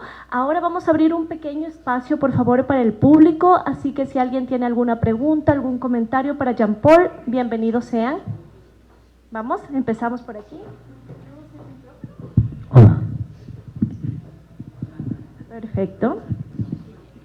Muchas gracias. Primero las felicitaciones a la mesa y todos sus aportes que son maravillosos. Realmente, desde mi punto de vista abogada y especializada en marítimo, en oportunidades de trabajo, falta una visión en el tema de la acción que Ecuador como gobierno está tomando frente a Colombia, que es la imagen de separación frente a Europa, de que no somos cómplices del tráfico de drogas, porque lamentablemente Ecuador no la produce, pero sí la trafica. Y entonces quien tiene las sanciones de Europa es Ecuador. Salimos de una tarjeta roja que nos dejaba casi fuera del sistema de exportación hacia Europa, y gracias a este gobierno se ha conseguido una tarjeta amarilla, que no es una panacea, pero es bajar el nivel de las sanciones que recibimos. Entonces creo que estoy de acuerdo con toda la narrativa de la parte norte del país y de muchas partes del Ecuador. Mi segunda aporte, si cabe, es mi visión como educadora, desde el término de que lo que tiene que hacer el Ecuador es patear la educación de abajo hacia arriba. No vamos a salir adelante mientras el 70% de la población está en estándares disminuidos. Hay, no sé, 400, 500 mil personas que viven de diferentes funciones de contactos con la población, desde los municipios, las prefecturas, los ministerios, pero cada uno con su cucú. No hay un planeamiento estratégico integrado. Entonces, cambiar el sistema de educación es el objetivo número 1 al que debemos de llegar. Eso requerirá esas estrategias macro, en donde un gobierno las imponga, porque no pueden ser voluntarios, y esa gente, ese nuevo ejército, tienen que estar muy bien entrenados en 3 elementos. Lo primero es el objetivo de la planificación integral. ¿Por qué? ¿Qué hacemos y para qué? El segundo es gobernabilidad. El desastre que estamos viviendo en este momento en las ciudades y lo que ustedes han descrito en las poblaciones es porque no tenemos como país ni siquiera el concepto claro de para qué es la Constitución, y menos decir que como con ella, bueno, pues, ha de ser. Entonces no, necesitamos que el país tenga un régimen de gobernabilidad, de estructura de gobernanza. Luego tenemos la educación social, el principio de educación social, comportamiento social colectivo, que tampoco tenemos. Y si lo tuvimos alguna vez allá en la época de nuestros abuelos, que no levantabas la vista para ver al adulto, pues habrá sido, porque ahora ni camines por la calle.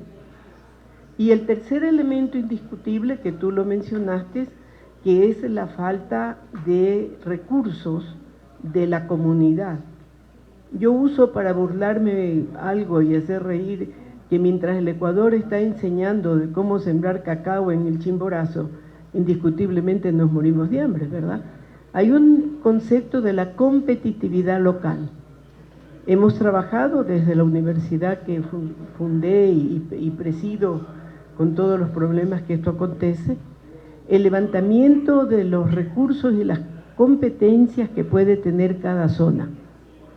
Entonces esto, si tú le das sus herramientas de trabajo, van a tener herramientas de subsistencia. Y la droga ya no va a ser el paso obligado porque no hay otra cosa. O el crimen o whatever. Hay tanta cosa que no vale la pena ni mencionarlo. 3 elementos de un comportamiento que sí se debe de cambiar desde el gobierno para patear la educación, de abajo hacia arriba. No, intermedios no nos queda. Mientras nuestro mayor número de población está deprimido por X, todos los recursos que ustedes muy bien los han observado, no podemos salir adelante. Y este país es maravilloso, es rico. Por donde nos ponga, Dios nos puso un dedo de oro. Y ahí seguimos. Así que esa es mi reflexión, gracias a ustedes con todos sus factores. Muchas gracias.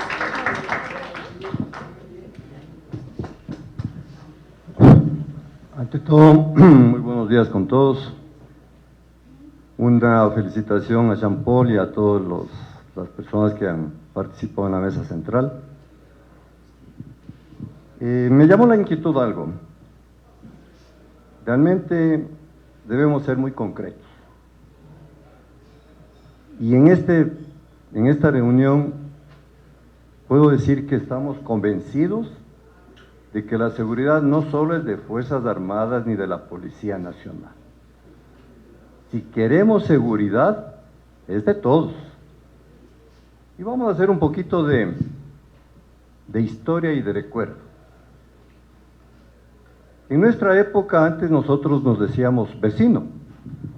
Hola vecino, ¿cómo está? Vecino, dame chequeando la casa, que me voy de paseo. Vecino, dame chequeando el carrito que lo voy a dejar a dormir afuera. Y así nos manejábamos. No como hoy, que donde va usted todo el mundo le dice, sí, mi veci, mi veci, mi veci. Van cambiando los tiempos. Pero el significado de vecino era ese. ¿Y por qué no pensar que eso significaba seguridad de todos los vecinos y del barrio? No teníamos policías atrás de cada uno de nosotros. No lo vamos a tener jamás. Ni un militar atrás de cada uno de nosotros, jamás. Las misiones de Fuerzas Armadas son bien marcadas. Y no son de ahora. De lo que yo recuerdo, desde 1980, Fuerzas Armadas han tenido sus misiones a nivel de frontera. Y el orden interno, Policía Nacional. Jamás Fuerzas Armadas se ha subordinado a la Policía Nacional. Ha colaborado y ha apoyado a la misión que tiene Policía Nacional, que es muy diferente. Me llamó la atención también lo que indicaba usted, señorita, de que hay que atacar a la cultura, muy de acuerdo. Hay que atacar a la educación, muy de acuerdo. Pero quiero recordarles que los carteles de Cali, los carteles de Medellín y Pablo Escobar tuvieron que ser exterminados por Fuerzas Armadas colombianas, por Policía colombiana y por Interpol a nivel de Estados Unidos. Ahí inicia el trabajo de los nuevos gobiernos. Caso contrario, hoy no podríamos tener la oportunidad de ir a conocer Medellín y de pasear en Medellín, que hoy es turístico. Y quiero terminar esta situación porque simplemente quería poner puntos claves en esta situación. Los derechos humanos, lamentablemente, en nuestro país no son para las personas honestas como la mayoría que estamos acá. ¿Sí? No son para todos los que estamos acá, en definitiva. Son para los delincuentes. Y mientras ese marco legal no cambie, jamás podremos nosotros vivir en paz. Lamentablemente vendrán, como dice Jean Paul, pues hay que vivir la ficción también. Yo también tengo mi ficción, ¿sí? De que desaparezca toda la delincuencia en nuestro país, no sé cómo, no estoy diciendo que les maten, ni que les desaparezcan, no, que desaparezca la delincuencia en nuestro país y vivamos en la famosa isla de paz que éramos de Ecuador, que posiblemente era una isla ficticia. ¿Por qué no pensar en eso? ¿Por qué no pensar en que realmente esto nace cuando a los grupos delincuenciales les dan marco legal? Esto nace cuando muchos delincuentes llegan a ser asambleístas. Y por último hasta presidentes de pronto, ¿no? Yo no soy político, soy ecuatoriano, preocupado por la situación de mi país. Y si yo tengo que apoyar en algo, encantado, por la situación de mi país.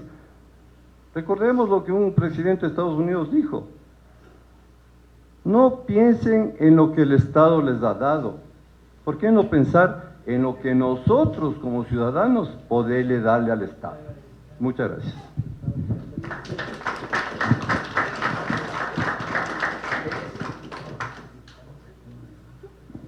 Bueno, muchas gracias la presencia de todos ustedes en este conversatorio. Quiero agradecer a nuestros panelistas, a Jean Paul, y bueno, vamos a invitarles a un ágape fraternal, donde vamos a compartir unos bocaditos, una copa de vino, y por supuesto recuerde que Jean Paul va a estar firmando ejemplares de su obra para quienes deseen llevarse el libro con una dedicatoria especial. Gracias por asistir esta mañana y que pasen muy bien.